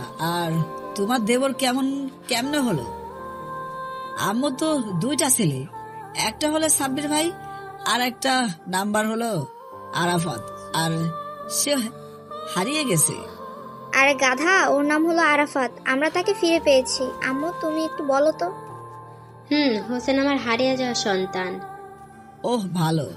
জোবাইর মনে মনে খুব খুশি, হোসেন তার বাবা মাকে ফিরে পেয়েছে। আমি জোবাইর এরকম ব্যবহার দেখে আমার খুব কষ্ট হচ্ছে, চোখ দিয়ে পানি পড়তেছে। আমি জোবাইরকে জড়িয়ে ধরে বললাম, দোস্ত তুই আমার সাথে এরকম করতেছিস কেন? আমার অপরাধ কি বল? আমি কান্নার স্বরে বললাম। সবাই তো অবাক হয়ে তাকিয়ে আছে। জোবাইর বলল, আমি কোনো বেইমানের সাথে কথা বলতে? যে বন্ধু 1 বছর হলো আমাকে ছেড়ে চলে এসেছে, আমার সাথে একবারও যোগাযোগ করেনি, তার সাথে আমি কথা বলতে চাই না। প্লিজ দোস্ত, আমাকে ক্ষমা করে দে। জোবাইর আমার সাথে আর কথা না বলে আমাকে তার কাছ থেকে ছাড়িয়ে দিল। আমি কান্না করতে করতে ভাবিকে বললাম, ওই ভাবি দেখো না, জোবাইর আমার সাথে কথা বলতেছে না। ভাই তুই এরকম করতেছিস কেন? প্লিজ তোর বন্ধুকে ক্ষমা করে দে। ওই হারামি আমার সাথে কথা বলবি নি? 2 বছর ধরে ওর মনে ছিল না, আর আমার কষ্ট হয়নি? ওই যদি আমার সাথে ফোনে কথা বলতো তাও আমার কষ্ট হতো না, কিন্তু আমার সাথে কথা বা ফোন কোনোটাই বলেনি। তবুও ভাই, ওর ভুল হয়েছে, মানুষ মাত্রই তো ভুল হয়, প্লিজ ওকে ক্ষমা করে দে। আব্বু তুমি আমার ছেলেটাকে ক্ষমা করে দাও। ক্ষমা করে দিব আম্মু, কিন্তু পরবর্তীতে যদি আমার সাথে কথা না বলে ওই দিন যেও কি করব সেটা আমি নিজেও জানি না। আমি জোবাইরের কথা শুনে তাকে জড়িয়ে ধরলাম। সে বলল, ওই হারামি কান্না থামাও, না হলে কিন্তু পিটাবো। আমি কান্না থামালাম। আমি বললাম, থামাইছি। তারপর কিছুক্ষণ জড়িয়ে ধরে থেকে ছেড়ে দিলাম। আপু জোবাইরকে বলল, ভাই তোরা আগে থেকে একে আরেকজনকে চিনতি? আপু, আমরা দুইজন একই সাথে রাজশাহী কলেজে পড়তাম। অনেক সুখের আমরা সবাই ছিলাম, কিন্তু আমার চাচা মার খাওয়াতে হোসেন খুব কষ্ট পেয়েছে। আমার ছেলেটাকে মানুষ করার জন্য ওই মানুষটাকে আমি অসংখ্য ধন্যবাদ। আল্লাহ তাকে জান্নাতবাসী করুক, আমিন। হোসেন, তুই জুবাইরকে নিয়ে উপরে যা, জুবাইর ক্লান্ত হয়ে আছে, সে রেস্ট নেক। আচ্ছা ভাইয়া। তারপর আমি জোবাইরকে নিয়ে উপরে আমার রুমে আসলাম। এসে জোবাইর ফ্রেশ হতে গেল আর আমি বিছানায় বসে আছি ফ্রেশ হয়ে। কিছুক্ষণ পর জোবাইর আসলো, এসে বিছানায় বসে পড়লো। আমি বললাম, দোস্ত তোর রাইমার কি খবর কি? এই তো রে দোস্ত, রাইমাকে বিয়ে করে ফেলেছি। হারামি বিয়ের দাওয়া তো দিলি না। ও, ওই ভাবিকে নিয়ে আসতি না কেন? আমি কি জানতাম তুই এখানে আসিস? চাললে তো রাইমাকে নিয়ে আসতাম। ও আচ্ছা দোস্ত, আমি ওখান থেকে চলে আসার পর নিধি কি আর আমার খোঁজ করেছিল? দোস্ত, অনেক খোঁজ করেছি তোর জন্য। মেয়েটা অনেক কষ্ট পেয়েছে, সে কান্না করেছে। তাই আমি আর নিধির কান্না সহ্য করতে না পেরে ওখান থেকে অন্য জায়গায় পড়তে গিয়ে তার সাথে যোগাযোগ করিনি, শুধু রাইমার সাথে যোগাযোগ করতাম। ওখানে থাকলে নিধির জন্য কষ্ট হতো আর তোর জন্য। ও দোস্ত, মন খারাপ করিস না। আর শোন, কিছুক্ষণ রেস্ট নেওয়ার পর বাইরে যাব। আমি আর তুই দুপুর পর্যন্ত ঘুরবো, কিন্তু অনেক দিন থেকে ঘুরে বেড়ানো হয়নি তোর সাথে। আচ্ছা বন্ধু, যাবনি। তারপর আমি আর জোবাইর কিছুক্ষণ গল্প করার পর নিচে চলে আসলাম। এসে দেখলাম আম্মু সোফায় বসে আছে। আমি গিয়ে আম্মুকে বললাম, আম্মু আমি আর জোবাইর একটু বাইরে ঘুরতে যাব। আচ্ছা আব্বু যা, তুই তো কয়েকদিন ধরে বের হসনি, আজকে ঘুরে আয় জোবাইয়ের সাথে দুই বন্ধু মিলে। আচ্ছা আম্মু। আর তাড়াতাড়ি ফিরবি, তোর মামা মামি দুপুরে আসবে, এতক্ষণ ঢাকার কাছাকাছি দুপুরের দিকে চলে আসবে। আচ্ছা আম্মু, তাড়াতাড়ি আসবো। তারপর আমি আর জোবাইর বাসা থেকে বাইরে চলে আসলাম ঘুরে বেড়াতে। আমি জোবাইর হয়ে পায়ে হেঁটে হেঁটে পার্কে গেলাম ঘুরতে। পার্কে এসে আমরা 1 ঘন্টার মতো ঘুরে বেড়ালাম। হাঁটতে হাঁটতে সময় দেখলাম 12টা বাজে। আমি জোবাইরকে বললাম, দোস্ত চল রেস্টুরেন্টে গিয়ে কিছু খেয়ে আসি, ক্ষুধা লাগছে। আচ্ছা দোস্ত চল, আমার ক্ষুধা লাগছে। তারপর আমি আর জোবাইর রেস্টুরেন্টে আসলাম খাবার খেতে। খাবার খাওয়া শেষ করে বাইরে চলে আসলাম। আমরা দুপুর পর্যন্ত ঘুরলাম। তারপর আমি জোবাইর হেঁটে হেঁটে বাসার দিকে চলে আসলাম গল্প করতে করতে। এখনো দুপুর হয়েছে। আমি জোবাইর বাসায় আসলাম। এসে কলিং বেল দিলাম। রাইসা মামুন এসে দরজা খুলে দিল। আমি আর জোবাইর রাইসা মামুনকে নিয়ে বাসার ভিতরে ঢুকলাম। দেখলাম আম্মু সোফায়। আম্মু আর একটা মহিলাকে দেখলাম। আমি সেই মহিলাকে দেখে অবাক, কেননা ওই মহিলাটি হচ্ছে নিধির আম্মু। আমি আর জোবাইর হা করে তাকিয়ে আছি। নিধির আম্মু আমাকে দেখে অবাক। আম্মু নিধির আম্মুকে বলল, ভাবি আমার ছেলের সাথে পরিচয় হয়ে নাও, পরে পরিচিত হবনি, আগে আমি একটু ফোন দিয়ে নেই। নিধির আম্মু আর আম্মুকে কথা না বলে একজন ফোন দিল। নিধির আম্মু বলল, মামুনি কোথায় আছো? তুমি একটু নিচে আসো তো প্লিজ। নিধির আম্মু ফোন কেটে দিল। আর আমি হা করে তাকিয়ে আছি আর ভাবতেছি নিধির আম্মু এইখানে কেন। কিছুক্ষণ ভাবতে ভাবতে উপর সিঁড়ির দিকে চোখ গেল। আপু আর তার সাইডে একটা মেয়ে আসছে, সেটা হচ্ছে নিধি। আমি তো হা করে তাকিয়ে আছি। নিধি নীলা আপু সিঁড়ি থেকে নামলো। নিধি সেই আগের মতোই রয়েছে, কোনো পরিবর্তনই হয়নি, একটু শুকিয়ে গেছে। তার আম্মুর কাছে আসলো। নিধি আমাকে এখনো দেখেনি। নিধি তার আম্মুকে বলল, আম্মু কি হয়েছে, ডাকলি কেন? মামুনি তুই একটু সামনে তাকা। নিধি সামনে তাকিয়ে তো অবাক, সে আমার দিকে তাকিয়ে আছে। নিধি তো অবাক। নিধি আর কোনো কথা না বলে দৌড়ে আমার কাছে এসে আমাকে জড়িয়ে ধরলো। আমিও তাকে জড়িয়ে ধরলাম। এটা দেখে আপু আম্মু ভাবি অবাক। নিধি আমাকে জড়িয়ে ধরে কান্না করে দিল। আমিও কান্না করে দিলাম। নিধি আমাকে ছেড়ে দিয়ে সারা মুখে চুমু খেলো আর কান্না করতে করতে বলল, জান তুই এতদিন কোথায় ছিলি? আমি তোকে কত জায়গায় খুঁজেছি। আমি যে তোকে ছেড়ে একা হয়ে পড়েছিলাম, তুই আমাকে কেন ছেড়ে চলে গেছিলি? কি করবো বল, আমি যে আমার চাচাকে হারিয়েছিলাম সেই আগে আমি ওইখান থেকে চলে এসেছিলাম। আমি তোকে আর কোনো দিনও আমাকে ছেড়ে চলে যেতে দিব না। আমি নিধিকে জড়িয়ে ধরে কান্না করলাম কিছুক্ষণ। তারপর আমি কান্না থামালাম। আপু নিধিকে বলল, নিধি তোরা দুইজন একে অপরকে চিনতি আগে থেকে?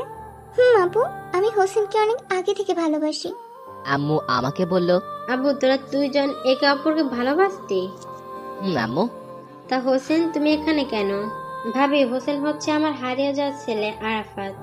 ও হোসেন, আব্বু তুই তো আগে থেকে চিনিস, আর নিধি হচ্ছে তোর মামাতো বোন, আর ভাবি তোর মামি। আন্টি তাহলে আমার আপন মামি? আর ভাবি একটা কথা। আচ্ছা বলো আপা। আম্মু যেটা বললো সেটা শুনে আমি আর নিধি লজ্জার মধ্যে পড়ে গেলাম। আম্মু মামিকে বলল, ভাবি নিধি মামুনির সঙ্গে আমার ছেলে বিয়ে দিব, ভাই আসুক বাড়িতে।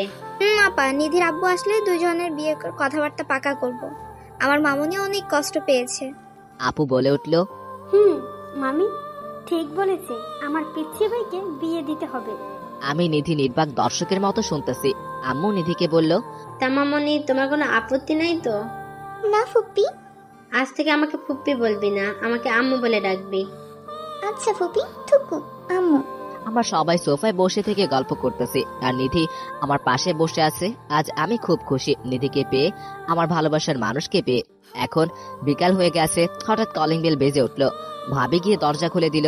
দেখলাম ভাবির সাথে ভাইয়া আর মামাও আসতেছে। মামা এসে আমাকে নিধির সাথে দেখে অবাক। মামা আমাকে বলল, আসলে আমাকে আর বলতে না দিয়ে আম্মু বলল, ভাই আমার ছেলেটার উপর রাগ করিস না। কি আপু, তোর ছেলে মানে?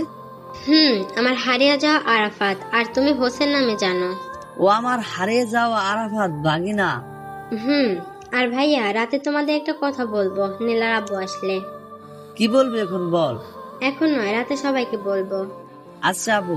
জোবাইরকে দেখে মামা বলল, জুবাইর তুমি কেমন? এই তো মামা ভালো আছি। তা জুবাইর তুমি কি এখনো আমার ভাগিনার জন্য এসেছো? না মামা, আসলে প্রিয়ন্তী আপু হচ্ছে আমার বড় বোন, তার জন্য এখানে বেড়াতে আসি। দেখলাম হোসেন আমার বন্ধু এখানে। ও আচ্ছা। আমি বসে বসে হঠাৎ চাচার কথা মনে পড়তেই মনটা খারাপ হয়ে গেল। আমি আম্মুকে বললাম, আম্মু আমি আর জোবাইর একটু উপরে যাই। তোর কি শরীর খারাপ করতেছে? না আম্মু, এমনি ভালো লাগতেছে না। আচ্ছা যাও আব্বু। তারপর আমি আর জোবাইর সোফা থেকে উঠে উপরে চলে আসলাম। আমি গিয়ে বিছানায় বসে পড়লাম।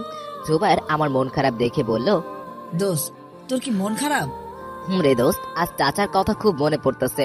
আজ এই খুশির দিনে চাচা থাকলে খুব ভালো হতো রে। দোস্ত প্লিজ তুই কান্না করিস না, ভাগ্য যা ছিল তাই মেনে নিতে হবে রে। আমি জোবাইরকে জড়িয়ে ধরে কেঁদে দিলাম। আজ যদি আমার চাচার জন্য খুব খারাপ লাগতেছে। জোবাইর বলল, দোস্ত কান্না করবি না বলে দিলাম। আচ্ছা। জোবাইরের সাথে কিছুক্ষণ গল্প করলাম। কে যেন আমাকে ডাক দিল। দরজায় দেখলাম নিধি ডাক দিতেছে। নিধি আমার পাশে এসে বসলো। জোবাইর বলল, দোস্ত তুই থাক, ভাবি এসেছে, আমি গেলাম। জোবাইর চলে গেল রুম থেকে। নিধি আমাকে বলল, জান আই লাভ ইউ, আমাকে আর ছেড়ে চলে যাবি না তো? না সোনা পাখি, আই লাভ ইউ টু। আমি তোকে ছেড়ে আর কখনো যাব না। আমি নিধির কোলে মাথা দিয়ে শুয়ে পড়লাম। নিধি আমাকে বলল, আজ আমি খুব খুশি তোকে পেয়ে। জানিস তোকে ছাড়া আমি অনেক রাত নির্ঘুমে কাটিয়েছি। আমিও তোকে ছাড়া অনেক কষ্ট পেয়েছি রে। আমি নিধির কোলে শুয়ে থেকে দুজন সুখ দুঃখের গল্প করলাম। এইভাবে কেটে গেল সারা দিন। রাত হয়ে গেছে। নিধি তার রুমে গিয়েছে, আমি আমার রুমে শুয়ে আছি। জোবাইর আমার রুমে আসলো আর আমাকে বলল, দোস্ত রাত হয়ে গেছে, চল, নিচে আম্মু বসে আছে, ডাকছে তোকে। আচ্ছা চল। তারপর আমি জোবাইরকে নিয়ে নিচে চলে আসলাম। দেখলাম নিধি আপু সোফায় বসে থেকে গল্প করছে। আব্বু আম্মু ভাবি ভাইয়া মামা মামি রাইসা মামুনি সবাই সোফায় বসে আছে। আমি জোবাইর গিয়ে সোফায় বসে পড়লাম। আমি নিধির পাশে বসলাম। আম্মু মামার উদ্দেশ্যে বলল, ভাই হোসেনের আব্বু এসে গেছে, এখন আমি সবার উদ্দেশ্যে একটা কথা বলতে চাই। আচ্ছা বলো আপু। ভাই শোনো, আমি হোসেন আব্বুর সাথে নিধি মামুনির বিয়ে দিতে চাই। এটা তো ভালো কথা, কারণ আমি আমার মামুনিকে সুখে দেখতে চাই। আমি চাই হোসেনের সাথে আমার মামুনির বিয়ে দিতে চাই। দোলা ভাই তোমার কি মত? আমিও চাই আমার ছেলের সাথে নিধি মামুনির বিয়ে দিতে। নীলা আমাকে বলেছে আমার ছেলে নিধি মামুনিকে ভালোবাসে আগে থেকেই। তাহলে আপা আমার মামুনির সাথে হোসেনের বিয়ে দুদিনের মধ্যে দিতে চাই। তুমি কি বলো আপা? আমিও তাই চাই। হোসেন বাবা তোমার মত কি? মামা তোমরা যা ভালো মনে করবা। তাহলে বিয়ের কার্যক্রম কাল থেকে শুরু করা যাক। কিছুক্ষণ আমরা সবাই মিলে গল্প করলাম। ভাবি আমাদের সবাইকে খেতে ডাকলো।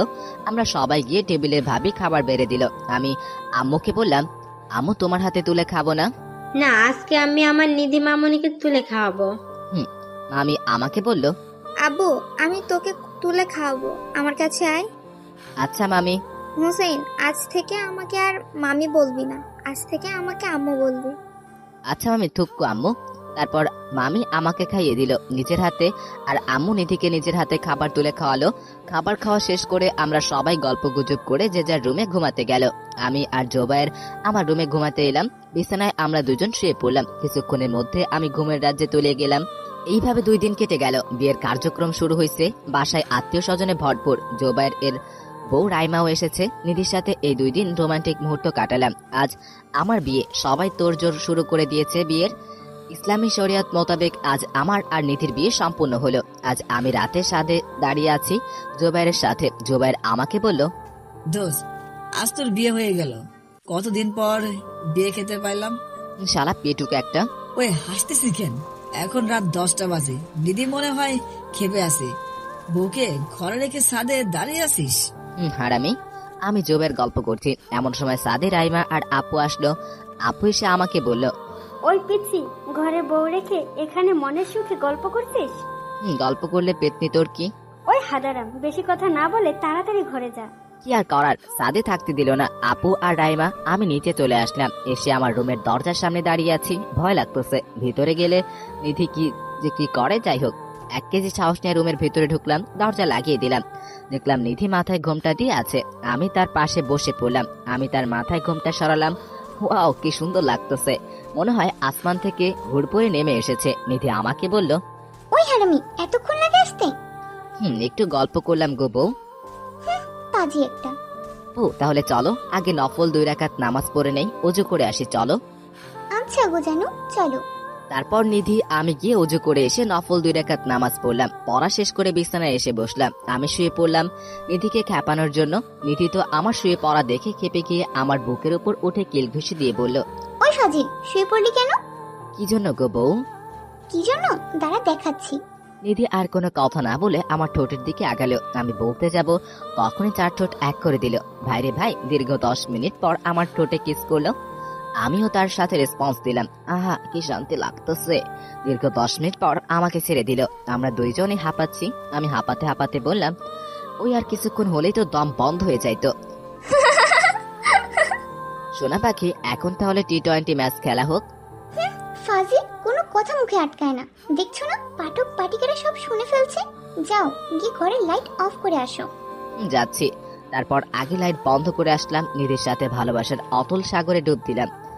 এই জান, আপনাদের আর শোনা লাগবে না কি হয়েছে, সব পরে খুলে কমুনি। যে মাসে শনিবার নাই সেই মাসে। দীর্ঘ 5 বছর পর। আব্বু আব্বু, তুমি তো তাই, খুব ক্ষুধা লাগতে। বসে আছি, এই সময় আমার মেয়ে আমাকে ডাক দিল, এই তো মামুনি, আমি এখানে। তোমার আম্মু কোথায়? এই তো আম্মু রান্না গলে। আচ্ছা চলো।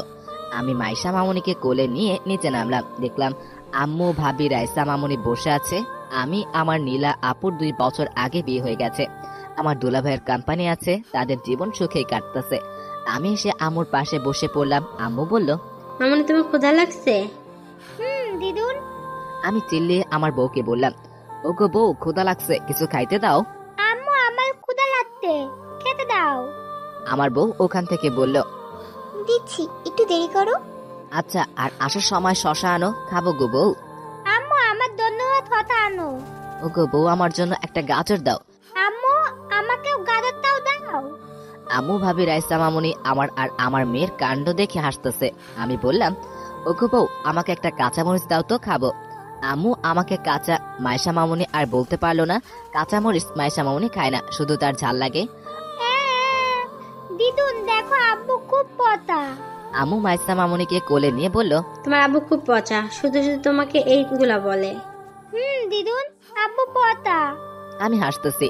আম্মুর আর রাইসা মামুনির কথা শুনে নিধি আসলো। এসে মাইশা মামুনিকে বলল, মামুনি, কান্না করছো কেন? আম্মু, আব্বু পচা, আমাকে একটা ভাই এনে দাও, আমি তার সাথে খেলা করবো। আমার দিকে তাকালো নিধি, কারণ নিধি আমাকে একটা ছেলে নিতে বলেছিল, কিন্তু আমি বলেছি আমার মেয়ে যখন বলবে আমাকে ভাই এনে দাও, এই কথা বলবে, তখন নিব ছেলে। আমি নিধিকে হ্যাঁ সম্মতি দিলাম। নিধি মাইশা মামুনিকে কোলে নিয়ে বলল, মামুনি, তোমাকে একটা ভাই এনে দেব। আচ্ছা আম্মু। এইভাবে বাবা মেয়ে সবাই মিলে গল্প করতে করতে দিন কেটে গেল। রাতে ঘুমোতে এসে নিধি আমাকে বলল, মামুনি ভাই এনে দিতে বলেছে। চলো মামুনের ভাই আনার মিশনে নেমে পড়ি। আচ্ছা চলো, আগে ঘরের লাইট অফ করে এসো। আমি কি লাইট অফ করে এসে আমি নিধিকে বুকে নিয়ে ভালোবাসার গভীর সাগরে ডুব দিলাম। এইভাবে চলতে থাকলো হোসেন আর নিধির ভালোবাসার, আর জোবায়ের আর রাইমার ভালোবাসা। এইভাবে মিলিত হয়ে গেল 2টি ভালোবাসা।